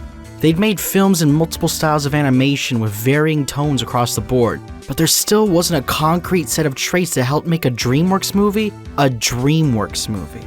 In light of this, let's circle back to CEO Jeffrey Katzenberg's past experiences at Disney during the Renaissance and the lessons he learned along the way. For one, there was the success of Oliver & Company at the box office, with its star-studded celebrity cast helping it double the returns of The Great Mouse Detective 2 years prior. Adding to this was the lucrative triumph of Aladdin, the highest-grossing animated film ever at the time of its release, with a particular emphasis on Robin Williams' incredible turn as Genie, a performance rife with cartoonish energy and a bevy of pop culture references, all leading to a slew of copycat characters across the animation industry, and even within Disney itself. And when looking at both films, you start to notice a few common links. 1. A heavier emphasis on celebrities to carry market appeal. 2. More nods to pop culture in the music. And humor. That's some crap. I hate when they do that. And 3.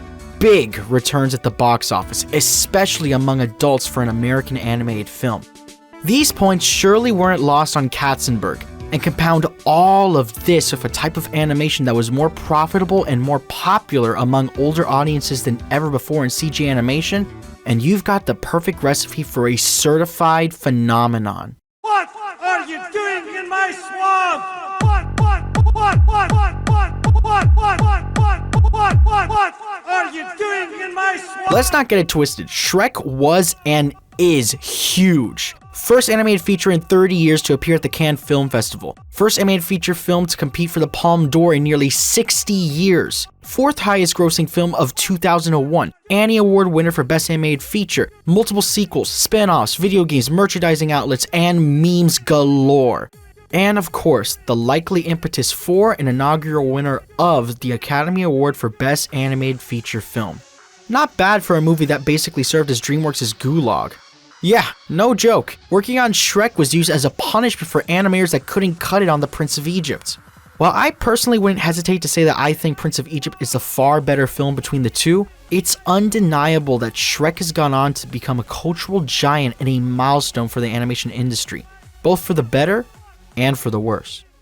Our story begins with the titular Shrek, a belching hermetic ogre who just wants to be left the hell alone in his sweet, sweet bachelor pad of a swamp, until one day he walks out to find the entire Disney back catalog of fairy tale IP and a motor-mouthed donkey squatting in his yard. Turns out, the diminutive dignitary Lord Farquaad has ordered that all unsightly magical creatures be Amazon primed out of the kingdom and dumped into the nearest landfill, which just so happens to be Shrek's swamp. Shrek, rightfully pissed, goes to Farquaad and demands that these fairy tale freeloaders piss right on out of his swamp. Farquaad agrees, but only on the condition that he receives some S-tier babe material in the form of Princess Fiona as compensation, so he can go from maidenless to King of Duloc.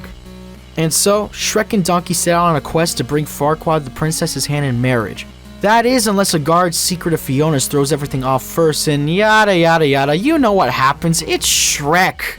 Although, I gotta be real, the film definitely could have done better at conveying Farquaad's motivation for kicking out the fairy tale folk. All we really get throughout the film is that he has this vision for a perfect kingdom. But why would the fairy tale creatures be the root cause for blame? It's not like we've seen anything in the movie to make us believe that Farquaad's been wronged by them in the past, we just get certain characters getting denigrated for being ugly and weird. And even then, why wouldn't Farquaad just use the magical folk as a means to an end? I mean, he seems to get a kick out of the magic mirror to find himself a fair maiden, so why wouldn't the same apply to beings that could further beautify the land with ornate decorations and garments, wondrous contraptions, or extravagant food and drink for the citizens of Duloc? Maybe keep them around, but instill a system based on aesthetics where princesses are at the top and ogres are at the bottom. Almost like that episode of South Park, The Lists, but it's treated like an oppressive government-issued guest list at a nightclub. I think a lot of this stuff was improved with Far, Far Away in Shrek 2 and Big Jack Horner's backstory in Puss in Boots: The Last Wish, but what we have here is still fine for what it is. And it's not like the story is the central focus of Shrek. If anything, it's the least emphasized element here.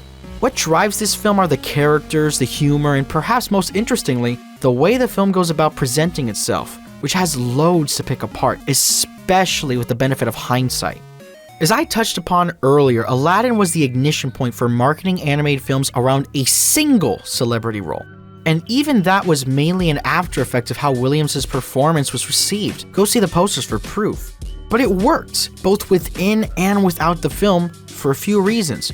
First and foremost, Robin Williams was playing a character, one modeled after his personality and not a straight up self-insert, which sounds like the obvious thing to do, but take one look at the cast for any big budget animated film these days and it's obvious this concept is lost on Hollywood. But in the case of Shrek, I'd say this was the first animated film to market itself around an ensemble celebrity cast.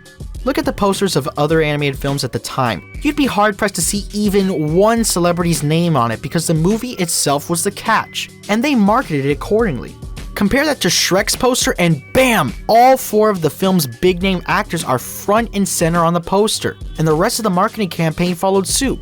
The same goes for the trailers. Out of all the year's animated films, only Shrek, Osmosis Jones, and The Trumpet of the Swan, wait, really? Had a cast roll call in their trailers. Mike Myers, Eddie Murphy, Cameron Diaz, John Lithgow, Shrek. And in reality, Shrek was just ahead of the curve. Why wouldn't you market every lucrative aspect of your film to get as many butts and as many seats as possible? And whether you think it's fickle or not, there are many people who go see a film just because a certain celebrity is starring in it. Plus, if we're being honest, compared to how things are nowadays where literally every animated movie under the sun has a massive celebrity voice cast regardless of the film's apparent quality. Stephen Yeun, Keegan-Michael Key, Tyler Perry, Tracy Morgan, Oprah Winfrey, the star. Shrek honestly did it the right way, as every other studio would eventually adapt to the changing tides. Ewan McGregor, Halle Berry, Anne Hathaway, Glenn Close, William H. Macy, Rob Reiner, and Whoopi Goldberg. Ooh, don't you make me break out my whooping stick. This extends to the voice acting as well. In future animated projects, these massive celebrity marketing campaigns would be coupled with performances that were incredibly one-note, with the actors often just playing themselves rather than a character. Think Chris Pratt's bland turn as Mario, or the absolutely lifeless performances of John Mulaney and Andy Samberg in Chip 'n Dale Rescue Rangers. It seems that aside from a few exceptions each year, major studios only want big actors' names and voices, rather than talent that complements and enhances the role as written. And luckily, Shrek doesn't fall into this trap. Mike Myers puts on a great performance as Shrek here, not only for the funny yells and sarcastic deliveries that are expected from a comedic actor such as himself, but also for the voice that he created for the role. The Scottish accent honestly goes a long way in making Shrek stand out, as no other character in the film sounds like him, further marking him as an outsider in this world. And when you compare it to Myers' reads without the accent, there's a huge difference in appeal. Say, hey, let's get some parfaits. They say, hell no, I don't like no parfaits. Parfaits are delicious. No! You dense, irritating... No! You dense, irritating... This is my swamp. Our swamp. Let go, donkey. You let go. Stubborn jackass. Smelly ogre. This is my swamp. Our swamp. Let go, donkey. You let go. Stubborn jackass. Smelly ogre. Hey, I'm no one's messenger boy, okay? I'm a delivery boy. Hey, I'm no one's messenger boy, all right? I'm a delivery boy. Also, I don't think Myers gets enough credit here for how well he handles Shrek's more tender and vulnerable moments. There are several scenes where Shrek and Donkey are having a low-key interaction, or a full-on heart-to-heart with one another, and Myers just nails it. People take one look at me and go, ah, help, run! A big, stupid, ugly ogre. They judge me before they even know me. That's why I'm better off alone.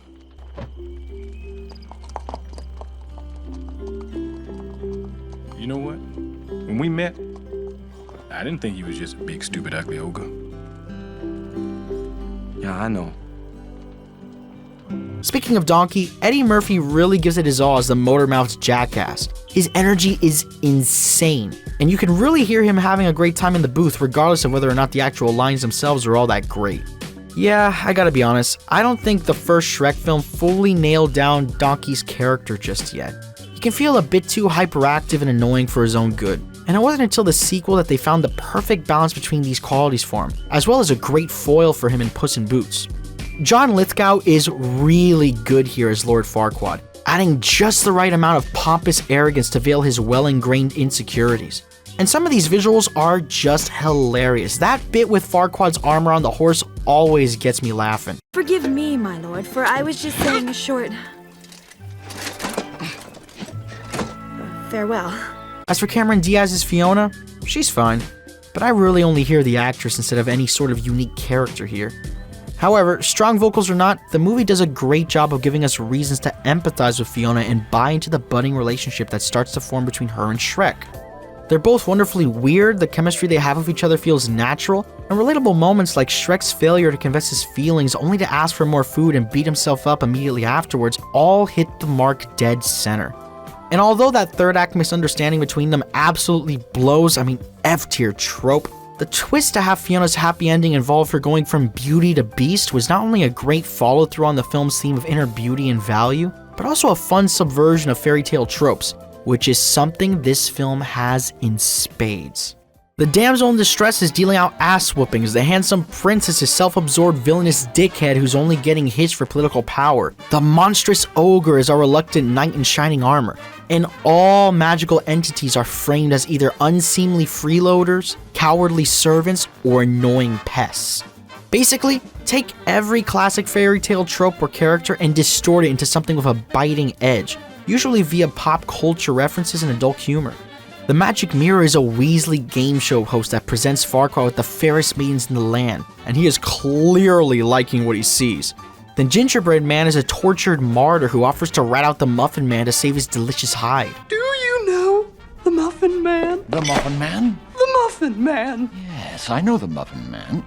Who lives on Drury Lane? Donkey spurs on Shrek to get the girl by belting out Otis Redding bops. Look, you love this woman, don't you? Yes. You want to hold her? Yes. Please her? Yes. Then you got to try a little tenderness. The chicks love that romantic crap. Everything here has a more modern sheen plastered over it to rope in older audiences. And the soundtrack reflects this too, with music played over sequences Toy Story style, except now we've got pop songs and covers instead of original tracks, almost like a jukebox musical, only the characters themselves aren't singing.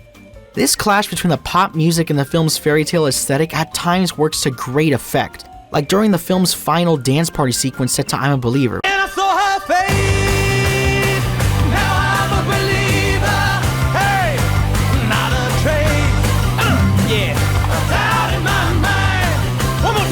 But other times, it just feels tacky, like with the Bad Reputation mud scrap.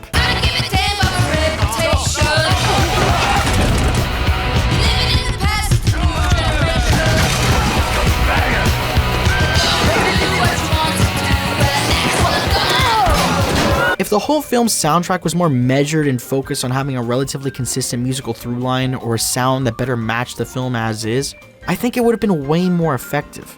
It's a tricky balance to achieve for sure, but it can be done. Tracking back to Aladdin, Genie was the sole source of any overt pop culture references in the film, which worked because he was an energetic supernatural force who could exist outside the bounds of the film's world. This was such a great choice because it allowed the film's world and aesthetic to stay cohesive while also allowing this type of humor to be weaved in organically. Basically, Aladdin could have its cake and eat it too by establishing its own limitations, and I think that Shrek really could have benefited from this approach as well. But in a way, the sporadic approach to music combined with the movie's approach to subversive humor works in a different sense.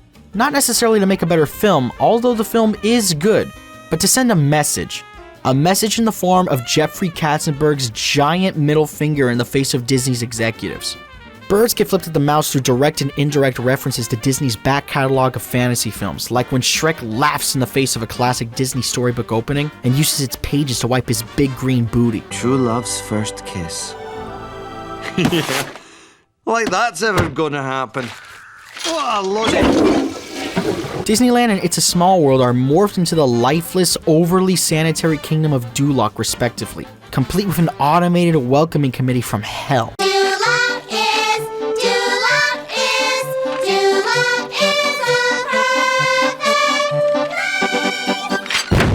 Princess Fiona channels Snow White as she sings to the birds, only for them to explode after hearing that final note.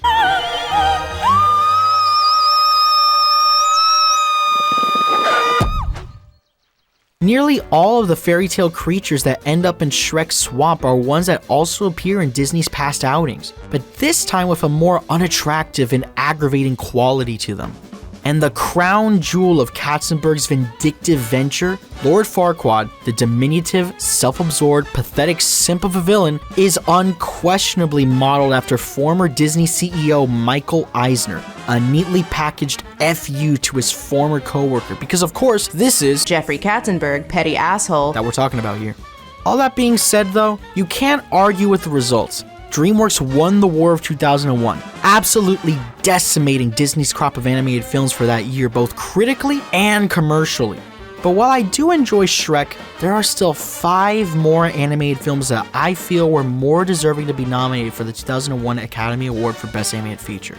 So from here on out, we'll look at the remaining 5 films in random order before declaring a new winner. Now without further ado, let's dig into our first nominee.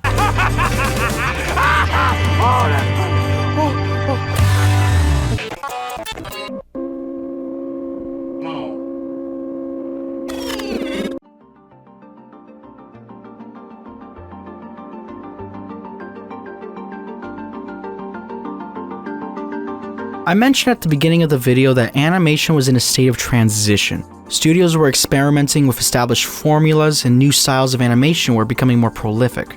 But adding to this was the last gasp of a craft that had slowly been dying out over the past decade: cell animation. Over time, the painstaking process of traditionally inking and painting on celluloid would gradually be optimized and augmented through the aid of digital processes. The films were looking better and better, all while these new tools were providing artists with newfound freedom and convenience. Even longtime detractors within the industry like Hayao Miyazaki were eventually won over, as he'd permanently switch over to digital ink and paint after seeing their benefits at work in 1997's Princess Mononoke. By 2001, it was clear the face of 2D animation was going to change forever. But not before we'd end up with one of the last major films to give traditional cell animation its proper send-off. And what a send-off it was.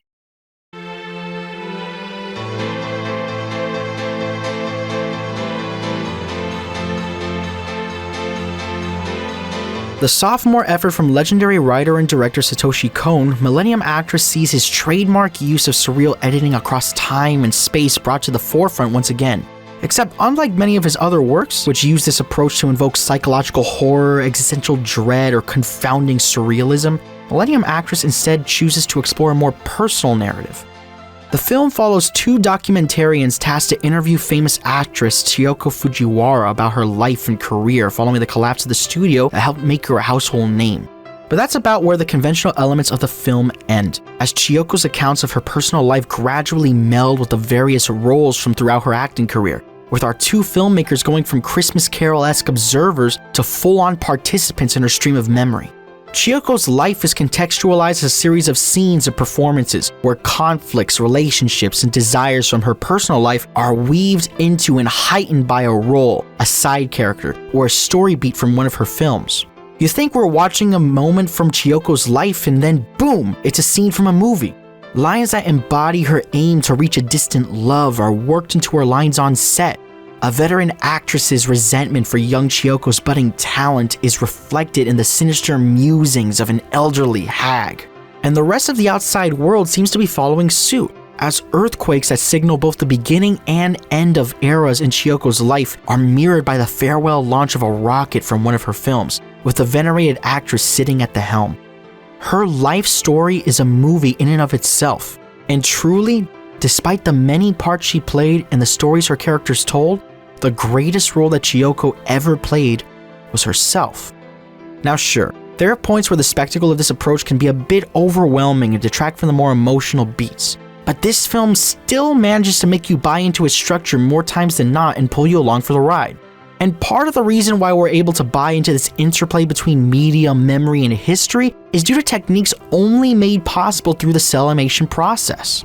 Scenes depicting Chiyoko's older movies and early life had their cells pass through various photographic processes to authentically replicate the look and feel of old film and television footage, adding tangible age to each respective period.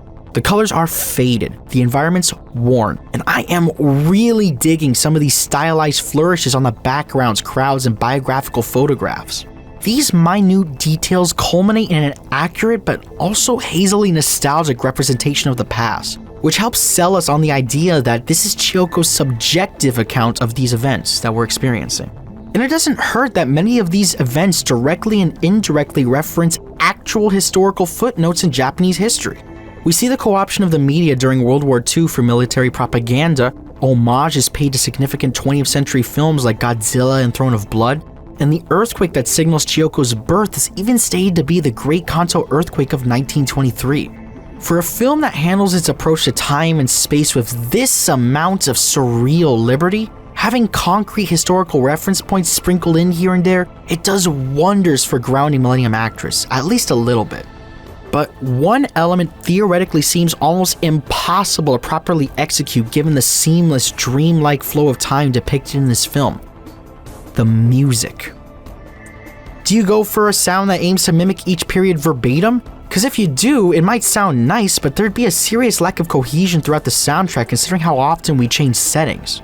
Okay then, well, what if you fully embrace a style of music as strange as the way the film handles reality? Well, that could work, but you'd also lose the more personal and retrospective angle that the film is taking with its narrative. Trying to balance all of these disparate elements simultaneously is a truly difficult task, but one that musical maestro Susumu Hirasawa showed he was more than capable of conquering. This would be the first of many collaborations between Kon and Hirasawa, a fruitful run that would include Millennium Actress in 2001, Paranoia Agent in 2004, and Paprika in 2006. And man, these two couldn't have been a better match for one another. Hirasawa's work in P-Model and as a solo artist showed an incredible grasp on absurd and playful melodies,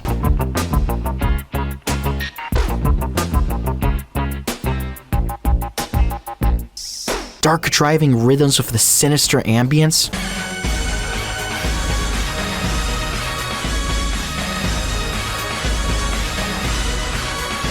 and symphonic synth pop backed by his trademark reverb vocals.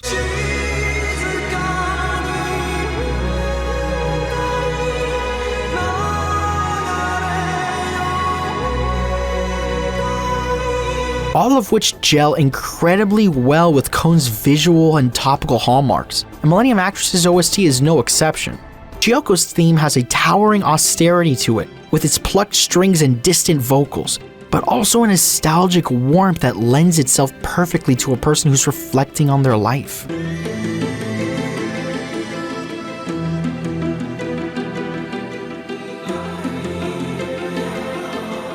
The Gate of Desire has an old world tinge to its galloping keys backing Hirasawa's ghastly wails.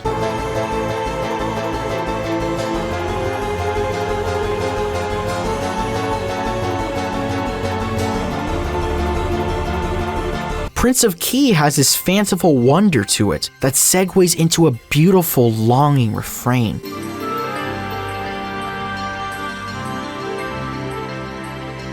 And of course, the best track here for my money, Run, is life-affirming and blissful in the best way possible. It sounds like the universe is just cheering you on as you sprint headfirst towards the finish line.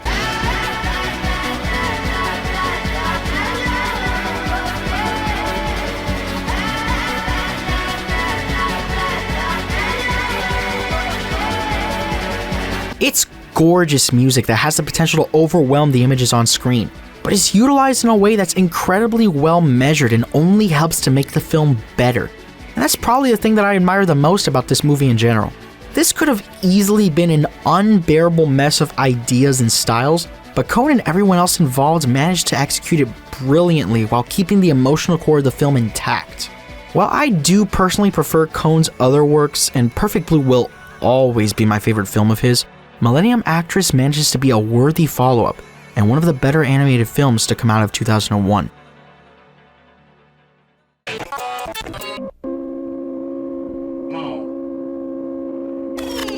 Now, as we move away from Millennium Actress and its tender surrealist curtain call for traditional animation, let's turn our attention to a film that's essentially its polar opposite.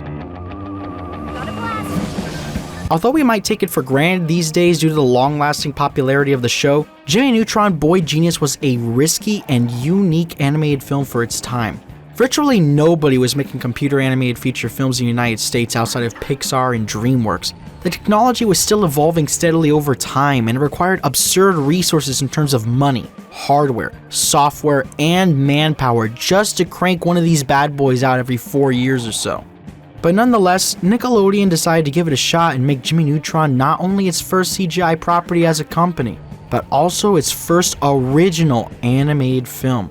But that wasn't always the plan. At first, all parties involved, be it creator John A. Davis, producer and Lord of the Thumbs Steve Odekirk, or even Nickelodeon, had intended from the jump to make Jimmy a cartoon for TV.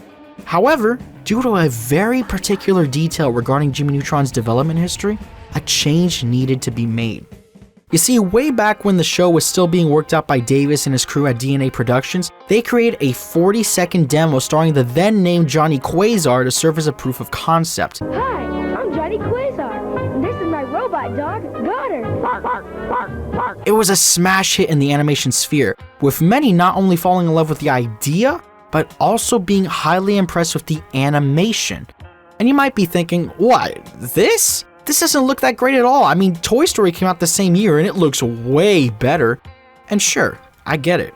But the thing you need to consider is that this demo was made not with specialized in-house Pixar-level tech, but with off-the-shelf commercial software. For something created with such comparatively limited tools, Johnny Quasar looked incredible. And after the series was picked up by Nickelodeon, the crew was ready to continue their great work using the same software on the show. But then, Davis had a realization that would change everything. Since 3D assets were reusable, and they were already constrained to using commercial software, why not make a feature film first so they can then reuse the assets and improve the quality of the show? It was a brilliant idea, and Nickelodeon started rolling out the marketing machine for the newly christened Dairy Queen-haired protagonist, Jimmy Neutron. Webcomics, flash games, gags where Jimmy would mess with the other Nicktoons, and interstitial shorts between episodes of other shows, all making sure that kids across America were more than familiar with Jimmy before the film had even launched. Luckily, kids wouldn't have to wait long to see their new favorite boy genius in theaters. The film would end up being completed in only 2 years' time due to the crew's familiarity with the animation software and a deliberate emphasis on simplistic cartoon appeal over the push for realism seen from other CG films of the era. And man, did that gamble ever pay off. Just like with Shrek, it's honestly pretty hard to look backwards and see the film in its proper context given how the property's evolved since then. But despite the rather lukewarm reception people seem to give the movie these days, or the fact that I personally prefer the show, I'm pretty high on Jimmy Neutron's first ride. And a lot of that is due to Jimmy himself. When you think of fictitious juvenile geniuses of yesteryear, your Doogie Howsers, your Dexter's Labs, hell, we could even extend that title to a kid like Johnny Quest. They're all so adult. Johnny went on high-stakes adventures with the Quest gang. Dexter often saw himself as being above what other kids his age were into. And Dewey was out here with a whole-ass doctoral license before his balls had even dropped. Now sure, these were all popular and entertaining shows for good reasons, but because of these traits, these characters may have felt a little distant from your average, ordinary, everyday kid. But with Jimmy Neutron, things were a bit different. Everything Jimmy did was centered around conflicts and desires that would only be relevant to a kid, but blown up in scale. Girls at school giving you trouble? Start training a girl-eating plant for payback. Parents won't let you go to the local theme park on a school night? Use a shrink ray to sneak out and hang with the boys. Much of the stuff that Jimmy ends up doing is relevant or at least interesting to your average kid, which helps close that inherent gap between his big brain antics and our dumbasses watching them. And this cartoonish, kid-centric bent applies to the plot of the film as well. First off, this is the perfect setup for a kids movie. I mean, a citywide alien abduction of all parents and the ensuing fallout is an awesome premise. There's nothing that a young adventurous kid wants more than independence from their parents, or any authority figure for that matter. And the movie does a good job of taking this trope and putting it into a context that keeps things fun and goofy, while also maintaining just enough heart to skirt by.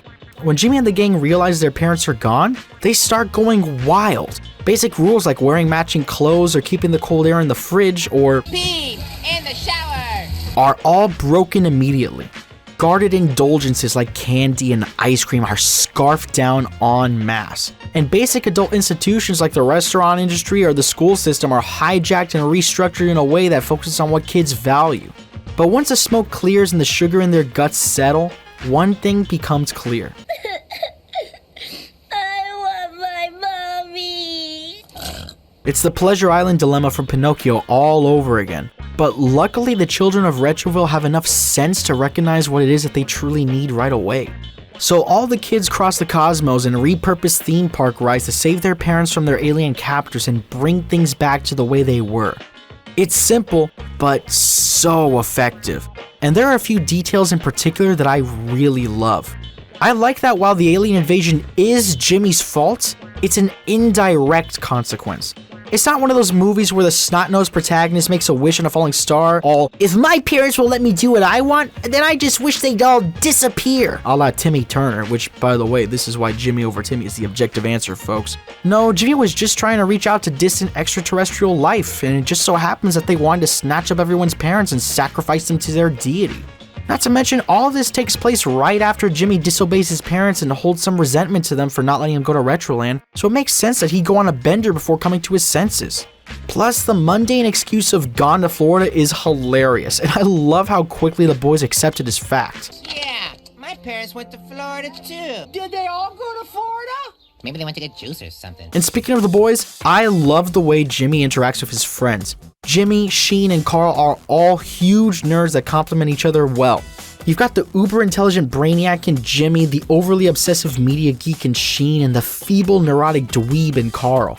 They're all lighthearted depictions of these character types that don't need to sink to Big Bang Theory levels of cliche to be funny, all the while remaining earnest in their depictions of grade school kids.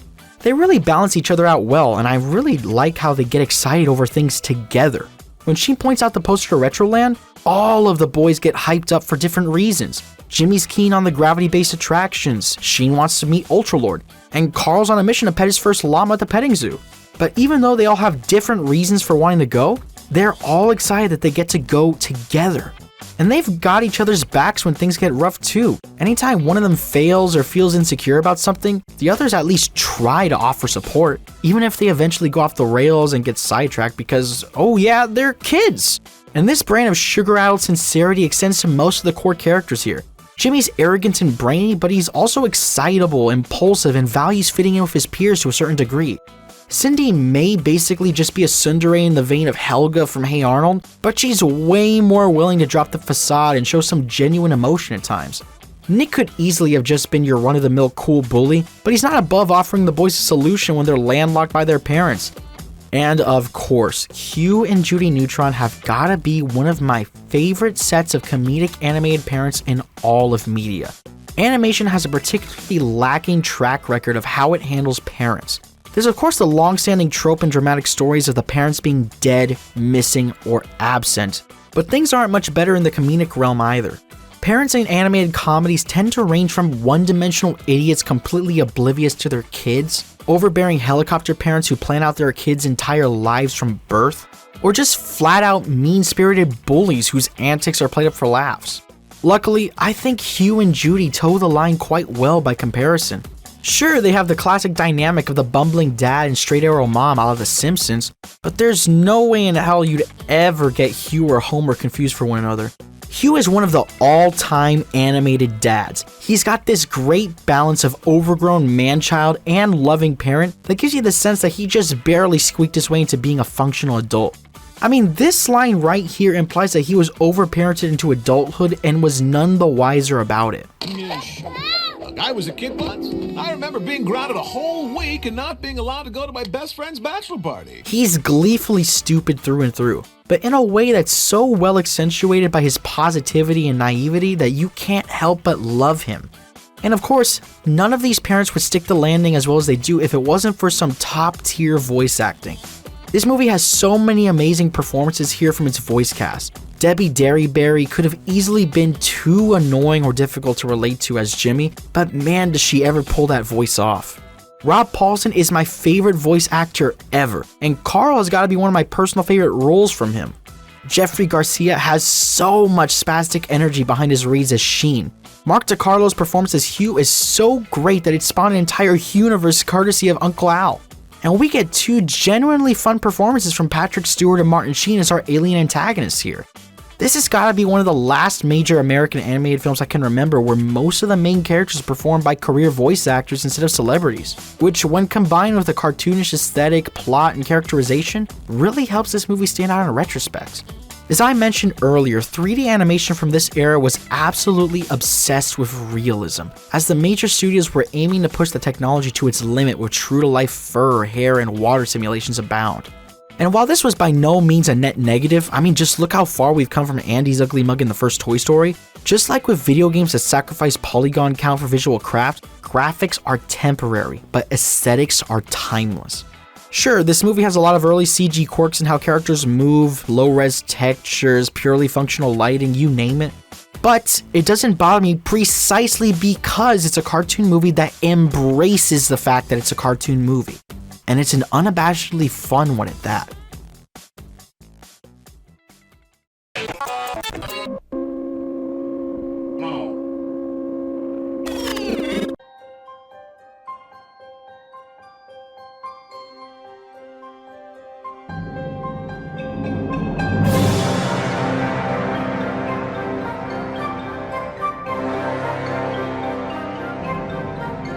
Now here's a big shakeup to this year's crop of contenders. Spirited Away, the highest grossing film in Japanese box office history at the time, and 2002 winner of the Academy Award Best Animated Feature Film, is officially moved to 2001 due to this series' criteria.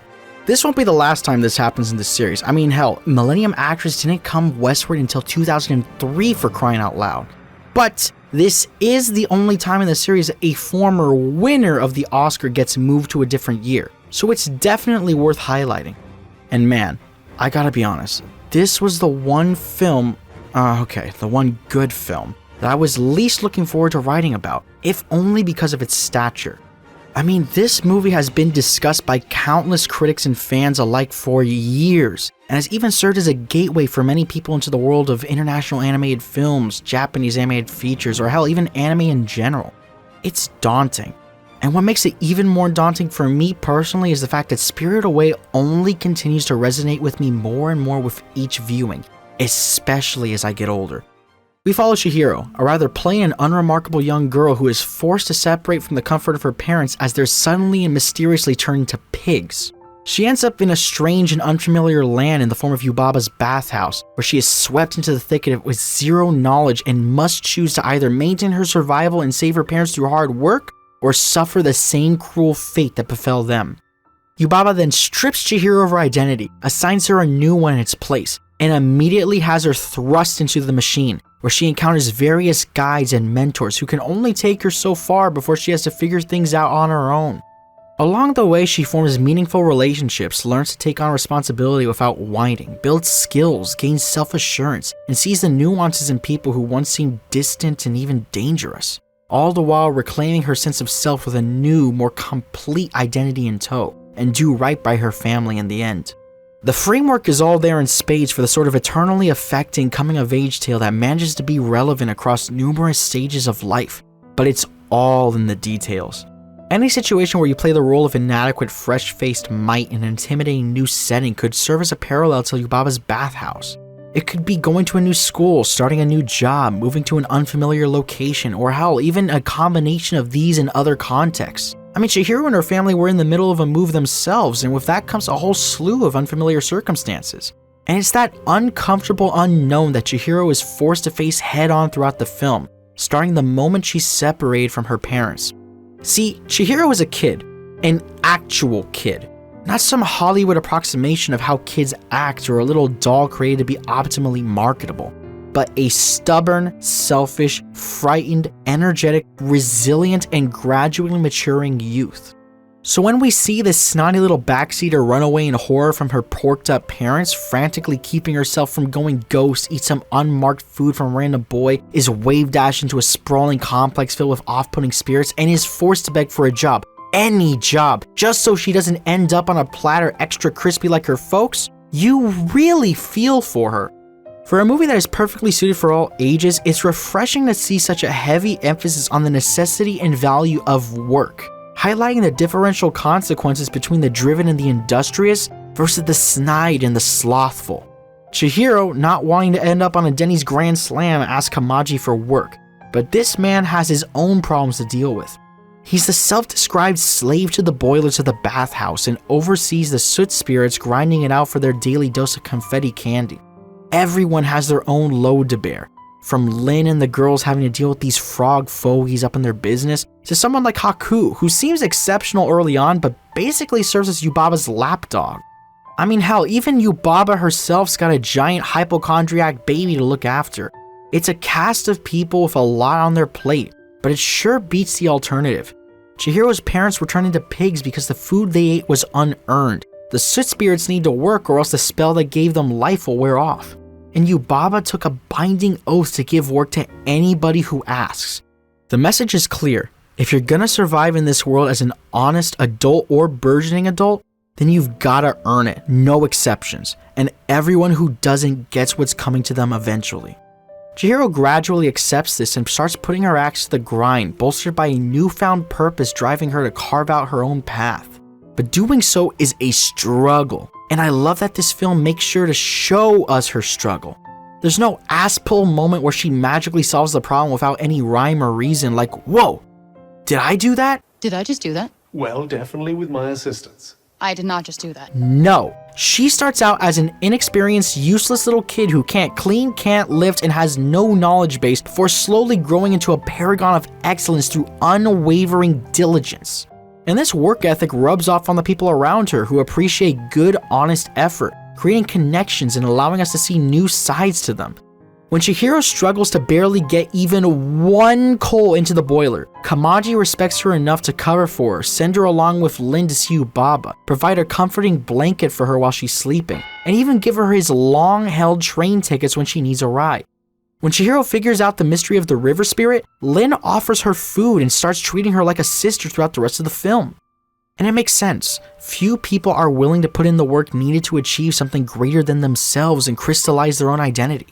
So when people see it, they can react in one of two ways.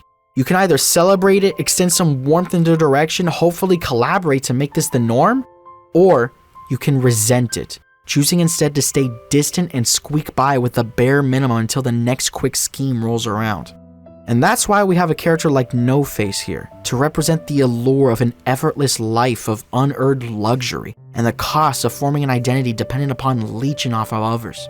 He steps into a place where he's not welcome, offering fool's gold. Initially, he offers the gold to devour the voice of a frog to use for himself, and later he uses the allure of riches to form connections and achieve status with no true foundation beneath it all. However, No Face is eventually drawn to Chihiro, who follows her drive to achieve her goals through merit rather than taking shortcuts. His facade dissolves into a wild rage when his advances are rejected by Chihiro, until he decides to follow her example and eventually finds peace as an assistant to someone wiser and more honest than himself in Zeniba. And I think that meltdown from No Face has gotta be one of the more important moments to highlight here. There's this trend throughout Spirited Away of immature characters who haven't or just flat out refuse to participate in the toil of daily life.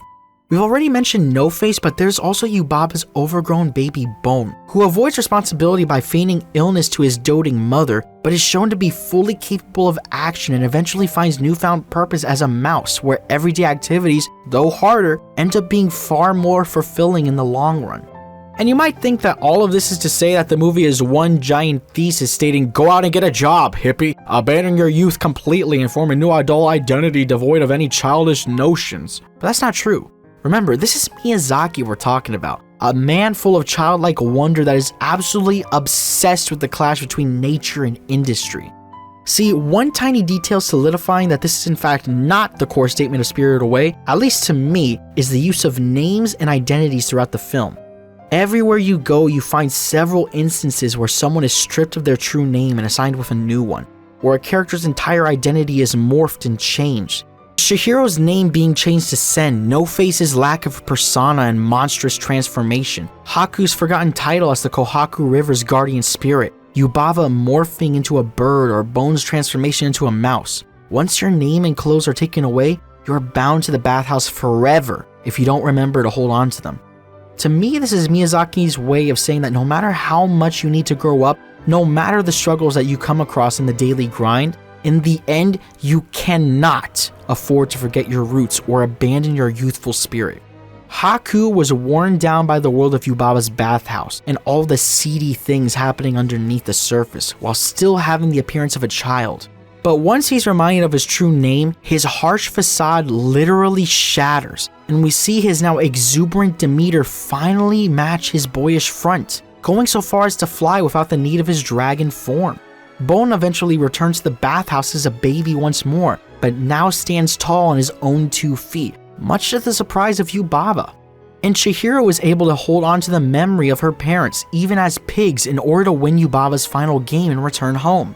All as the end credits song Always With Me starts playing in the background, summarizing the whole journey with one key line: I've found a brightness, it's always with me.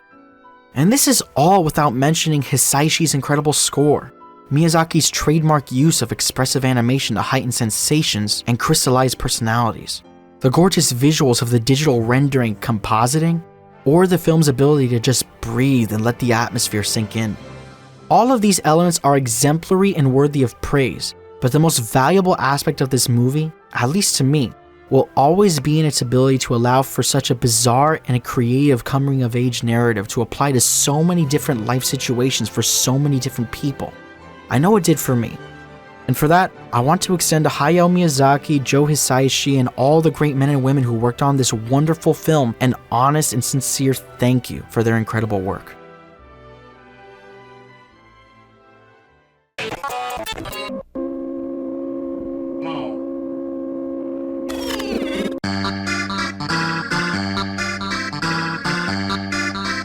Definitely smells shite. TV to feature film adaptations are tough. We've already covered 2 of them from this year, and so far we're batting 0. But given the reputation of these films, it's sadly to be expected. Most of the time you end up with crappy one-offs or incompetent retellings that act as a stiff middle finger to the source material. But once in a while, you get an outlier, usually in the form of a canonical continuation. Whether you're building up to the peak of a story arc, queuing up the big finale for the entire series, or just putting out a much-needed epilogue, it makes sense that such seismic ambitions could justify the feature format. A Goofy Movie, End of Evangelion, and El Camino, among others, all embody and exemplify one of these motives for the theatrical glow-up. The sad fact, however, is that this specific vein of series-to-film adaptations are firmly in the minority. But every now and then, a show comes along whose makeup perfectly lends itself to a self-contained theatrical tale. One in which going bigger and better isn't just a delusional mantra, but the next logical step. I'm talking movies like Batman Mask of the Phantasm, South Park Bigger, Longer, and Uncut, and Cowboy Bebop the movie.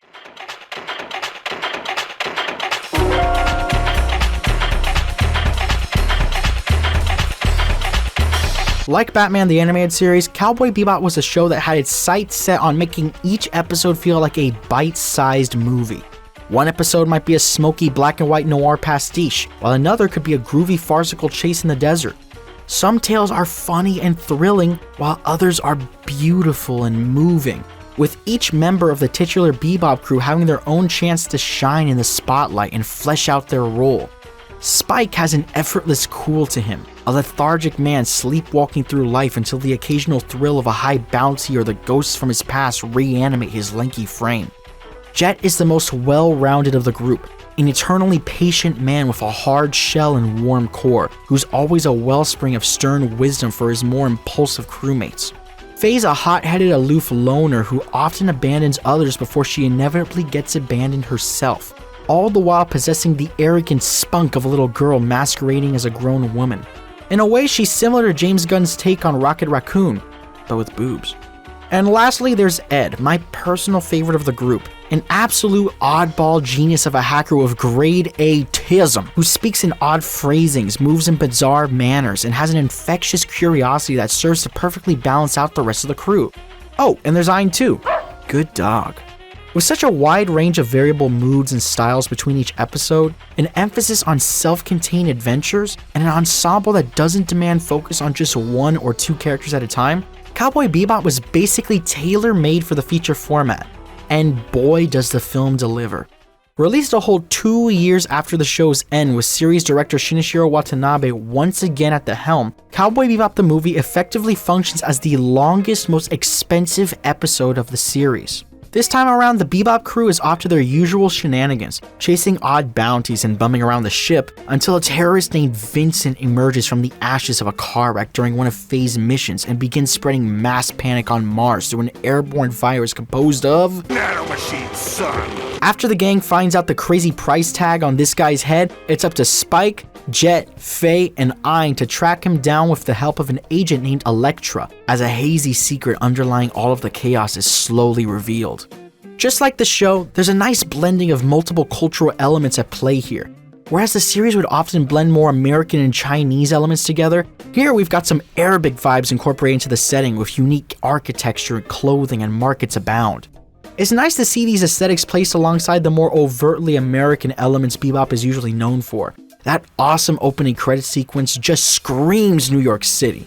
And that introductory montage hits home even harder when you consider the time in which this film was released. The movie hit Japanese theaters on September 1st, 2001, but wouldn't have a stateside theatrical release until almost an entire year later. And considering the film's incorporation of Arabic aesthetics, a plot revolving around terrorism, and the close proximity to the 9/11 attacks, you can start to guess why. But hey, my video, my nominees, and makes the cut.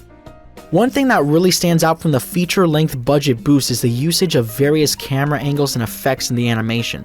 You got fisheye lens, wide-angle lens, differing degrees of focus, tracking shots, dramatic slow-mo, some awesome distortion from heat and exhaust, and not one, but two instances of POV that help make the film feel more grounded and gritty. The lighting also adds to this, with softer or harsher forms of light depending on the source, all of which show a great amount of restraint and artistry from the people involved, as this could have easily turned into an overly glossy eyesore in less capable hands. And speaking of hands, Studio Bones is a master in the art of throwing hands, using dynamic fight choreography to convey the characters' personalities. Spike has his signature laid-back variant of Jeet Kune Do, now more fluid and dynamic than ever.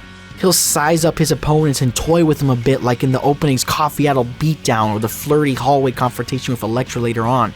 But when it hits the fan, we see a more locked-in, ferocious, and occasionally desperate version of Spike, with eyes that have a healthy dose of fervor behind them, a clenched jaw, balled fists, and a less reactive, more proactive approach to combat, especially in his encounters with this film's villain, Vincent. Vincent is a dead man walking, a brutal husk with a ruthless disregard for human life, casually offing civilians mid-fight just to gain an opening. And when he gets that opening, he capitalizes on it in the harshest way possible, digging into wounds and twisting innards with superhuman strength, doing so with seemingly minimal effort and an almost zombie-like lurching posture at times. Jet is burly and exact in his blows, with his physical frame doing the heavy lifting. Face switches from composed femme fatale ready to kill to a hot-headed, comically flustered klutz with stormtrooper aim on a dime. And Ed? Well, Ed and Ein may not fight, but they might have benefited the most from theatrical glow-up in terms of character animation. Ed's idiosyncratic postures, gestures, expressions, and movements are all amped up to their zenith in this movie. There's a reason the brass at Netflix relegated Ed to a 1-minute end-of-series cameo in their terrible live-action adaptation. This is a character that could only work in animation, and it's great to see it all pushed to the max here. But the heartbeat of Cowboy Bebop has always been its music. Composer Yoko Kanno is a phenomenal artist, whether she's working on Cowboy Bebop, Darker Than Black, Wolf's Rain, Ghost in the Shell Standalone Complex, or Terror and Resonance. She consistently demonstrates such a strong grasp on a myriad of musical styles, with Bebop being by far her best work in my opinion. One track might be a raucous big band number with screeching brass,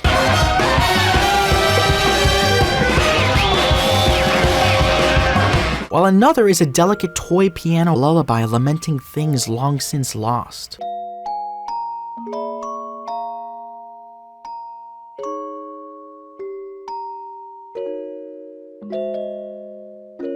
I also love how she includes a bevy of international influences, whether it's the infectious groove of Brazilian samba,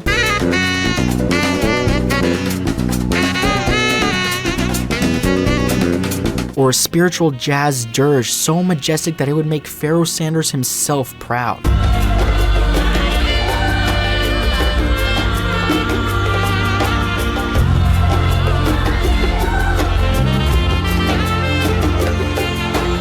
Plus, there's the sheer quantity of tracks on display across the series, with over 3.5 hours worth of material across only 26 episodes, guaranteeing that no track wears itself out through incessant reuse. And this film is no different.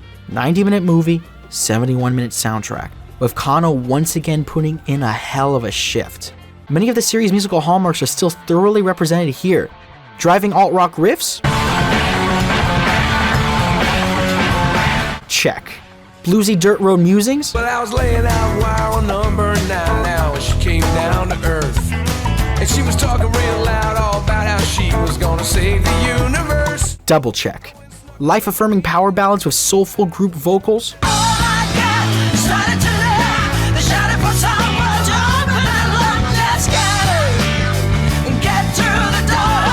Yep. And of course, there's plenty of actual bebop to put a smile on your face while you're hit with note after note at dizzying speeds.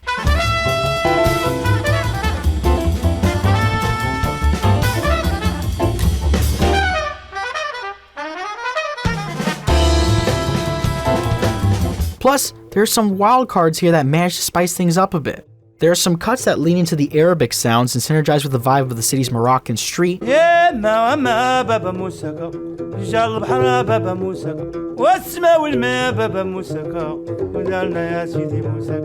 Time to Know B Waltz is light and fanciful in a way that reminds me of Dotson Loop's era Stereolab, but with some rapping thrown in for good measure.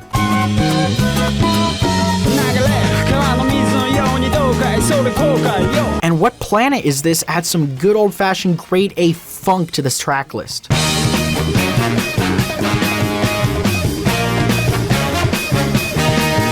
It may not be as consistently impressive as the original series' score, but there's still plenty of great material to take from here. Literally, the core sample that Blockhead used on Unstuck with Billy Woods comes from the sultry Butterfly.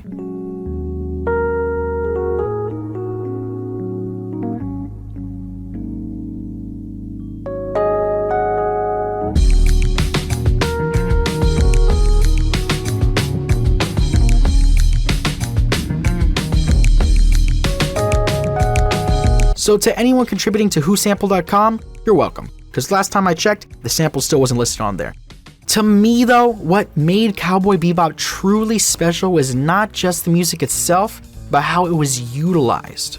Whenever I think about Bebop, I think of scenes where the dialogue is minimal, the visuals are heightened, and the music takes center stage.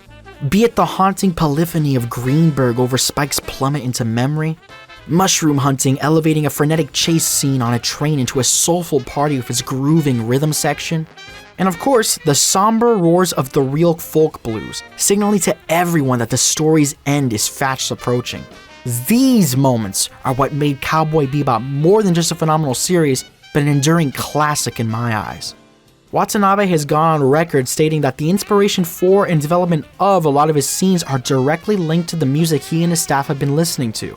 No surprise from the self-proclaimed longtime music freak. For more on this, Animation made a great video on Watanabe and his musical proclivities. Give it a watch, link in the description. Luckily, in the case of the movie, the creative team were able to pack in a few of these great sequences here, even with a tight runtime. Spike's exit from the medical company set to the dizzying runs of Clutch would have been a great enough sequence on its own, but when paired with those frenetic riffs during the final moments of his escape,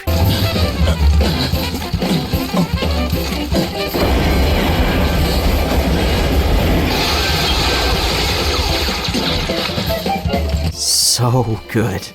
And then there's Powder, the unsettling theme of Vincent and his waking dream of butterflies, with cyclical choir vocals, piano, and string gradually rising into a fever pitch to induce a sense of panic.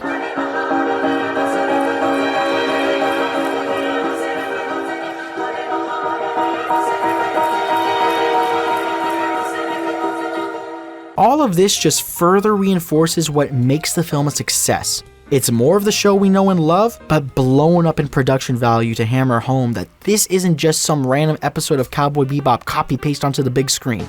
It's Cowboy Bebop the movie, and similar adaptations should take notes on how it's done.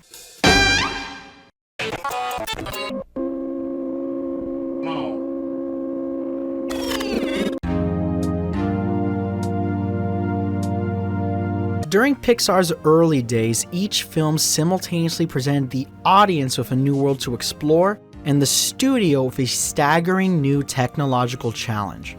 Toy Story brought us into the secret world of toys come to life, a huge undertaking for Pixar in making the first ever CG animated feature. A Bug's Life put the spotlight on the inner workings of insects, whose vast numbers required a focus on animating large crowds. Toy Story 2 may have been the toughest of them all, as it was not only the studio's first sequel and consecutive annual release, but it was also an absolute nightmare of production.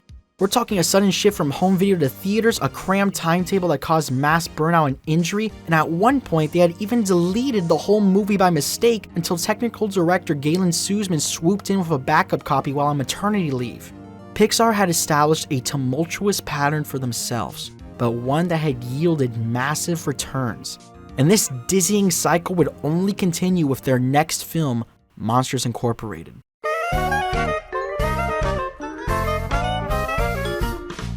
This time around, first-time director Pete Docter would dive into the secret world of monsters, specifically the childhood belief of monsters in the closet. In the city of Monstropolis, a land populated by monsters of all shapes and sizes, everyone depends on one company to provide them with power, the vaunted Monsters Incorporated. Here, countless scarers travel through portal-like doors that transport them into kids' closets with a singular mission to scare them, harvest their screams, and convert it into power for the city. But this is much harder than it sounds, as monsters believe that children are toxic. So toxic, in fact, that a single touch could prove fatal, making scarers a rare breed. The best scarer on the scene is our protagonist, Sully, who with the aid of his best friend and trainer, Mike, is on his way to becoming the greatest scarer in the history of the company. That is until one day Sully unwittingly lets a girl named Boo into the monster world, which throws everything into chaos. Now Mike and Sully need to scramble to return Boo home before someone suspects anything of them, all the while Sully finds himself forming an unlikely connection with the little tyke. Now sure, we've seen other movies where monsters have their own parallel world with a hint of mundanity, portals connecting them to their victims of fright, and unlikely relationships with humans formed before. That's nothing new. But for Pixar, it was new, and in more ways than one. This was their first attempt at a hyper-stylized film, as each of their previous outings had both feet firmly set within the real world. And out of the entire Pixar brain trust, Pete Docter may have been the most qualified to helm this venture. When looking at his student films at Cal Arts, you can already see elements that would directly translate into the look and feel of Monsters, Inc. Pastel color palettes, large lumbering creatures paired with snappy diminutive pipsqueaks, geometric designs, and contrast between adult mundanity and childlike exuberance. These features of Docter's style would gradually be refined throughout Monsters' development, locking down the stylistic side, while the technical side of the team lost sleep over the film's primary digital obstacle: fur. From early on in production, there was an emphasis on making sure the monsters felt like, well, monsters, not just a bunch of guys in freaky suits or costumes. And because of this, some of the early designs were a bit less appealing than you'd like for your sympathetic main characters, especially in the case of Sully. Odd proportions, a multitude of eyes, and even tentacles were all incorporated into his look at one point or another, but something was missing. Something that could make him feel not only weighty and powerful, but also approachable. Which brings us to the fur, a texture that would add an endearing element to Sully's design and an almost Muppet-like pliability to him and many of the film's other characters. But achieving this was an absolute nightmare given the technology of the time. Before Monsters, Inc., fur, and to a greater extent hair in computer animation was kept on the simple side due to extreme technological limitations. You'd see a lot of flat monochromatic patches of lightly textured hair that looked more like Lego hair pieces than actual flowing locks. And don't even think about having it grow long and loose. That was an impossibility back then. So all female characters had to settle for short cuts, static curls, braids, and ponytails. But if this film was going to work, then Sully had to be more visually appealing to serve as the heart of the film. And the crew at Pixar was certain that tactile, well-shaded, dynamic fur that felt so real you could just reach out and pet it was the only way to go. And so it began.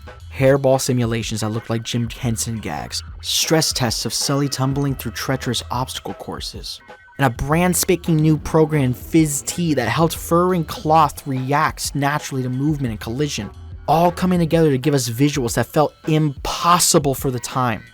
I mean, compare the floof factor of some of these monsters to other animated Fleabags from the era, and the difference is staggering. And all of this was somehow made with hardware that could only render one, I repeat, one furry fright on screen at a time. Just incredible. But then again, what good is Flash if there's no substance? I mean, Final Fantasy The Spirits Within looked good enough to be considered spank material at the time, and that ended up being the film equivalent of The Order 1886. A hollow, lifeless husk caked up in dim graphics that ends up serving as nothing more than a glorified tech demo. But Monsters, Inc. was different. This movie was more like the Donkey Kong Country of CGI films in 2001.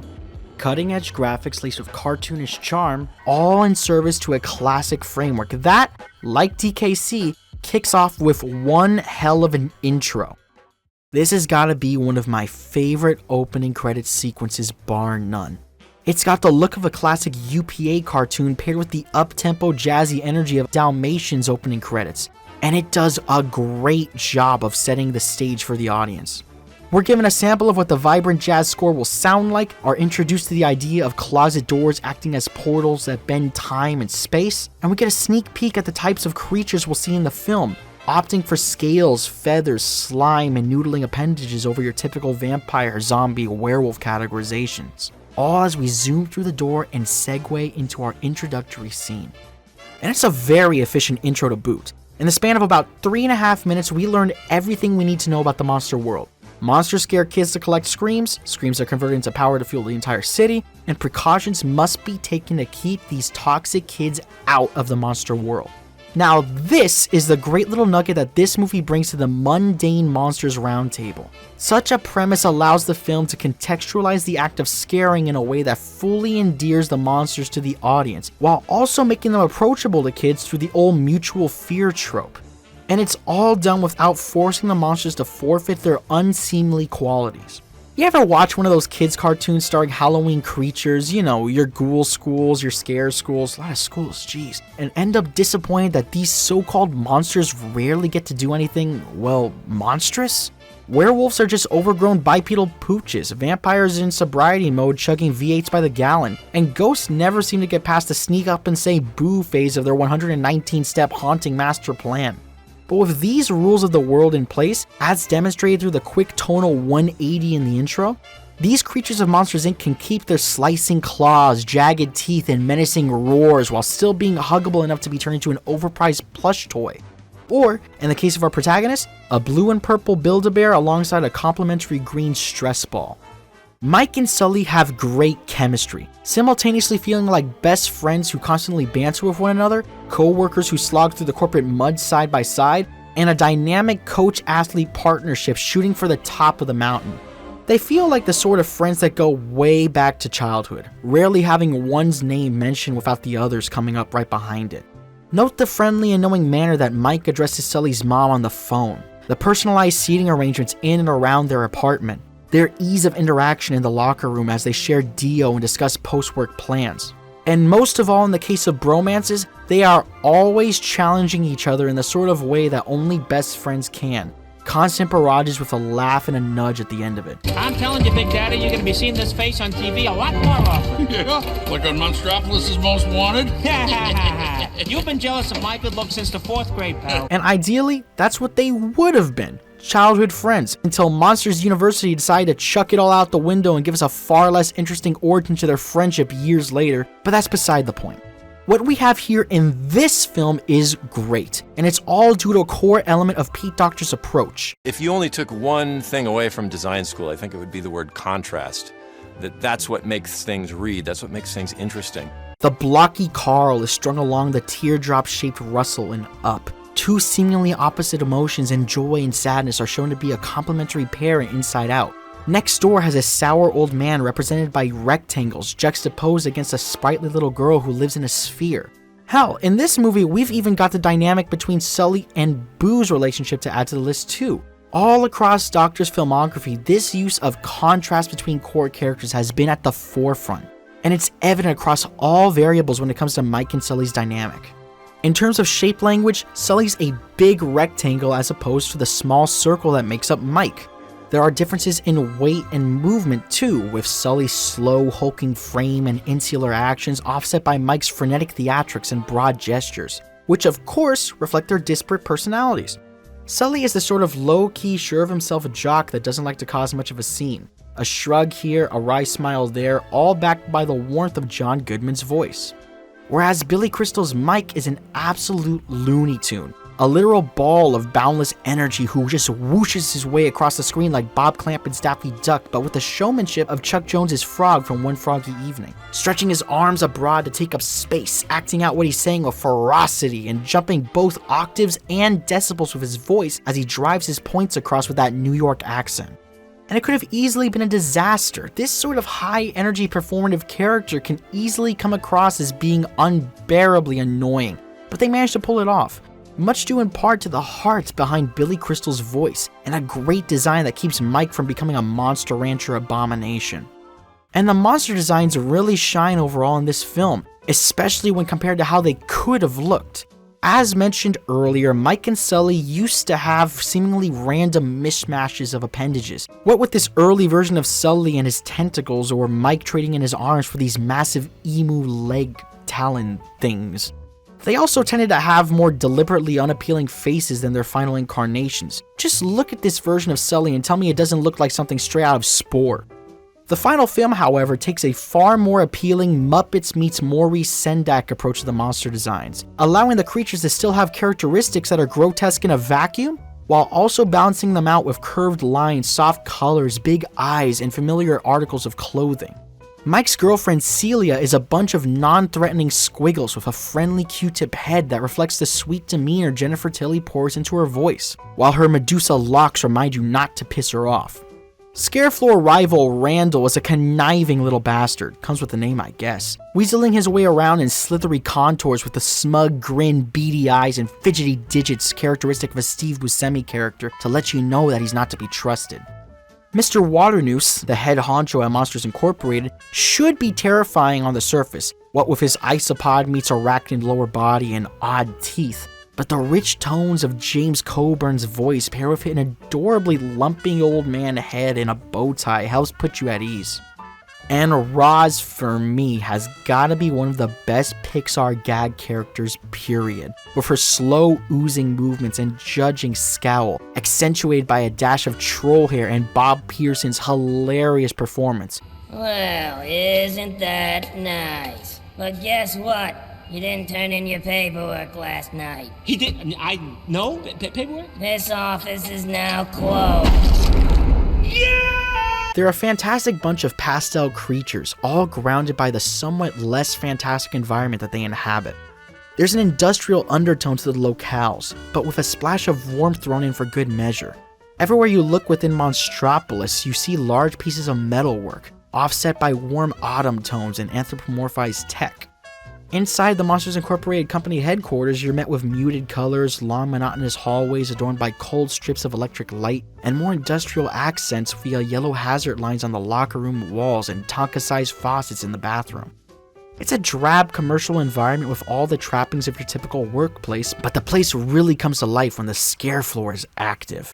The scare floor sequence is excellent. A kinetic and absolutely infectious scene rife with screaming kids and dinging canisters in the background as we rapidly cut between everyone's frantic antics. I also love the different ways each monster enters the door, like Sully's rhythmic footwork, Randall's slithery swooshes, or this dude doing his best impression of the Wiggly Boy at the dealership. Plus, we get a fun back and forth between Sully and Randall over grabbing the top scare score with that great slumber party gag.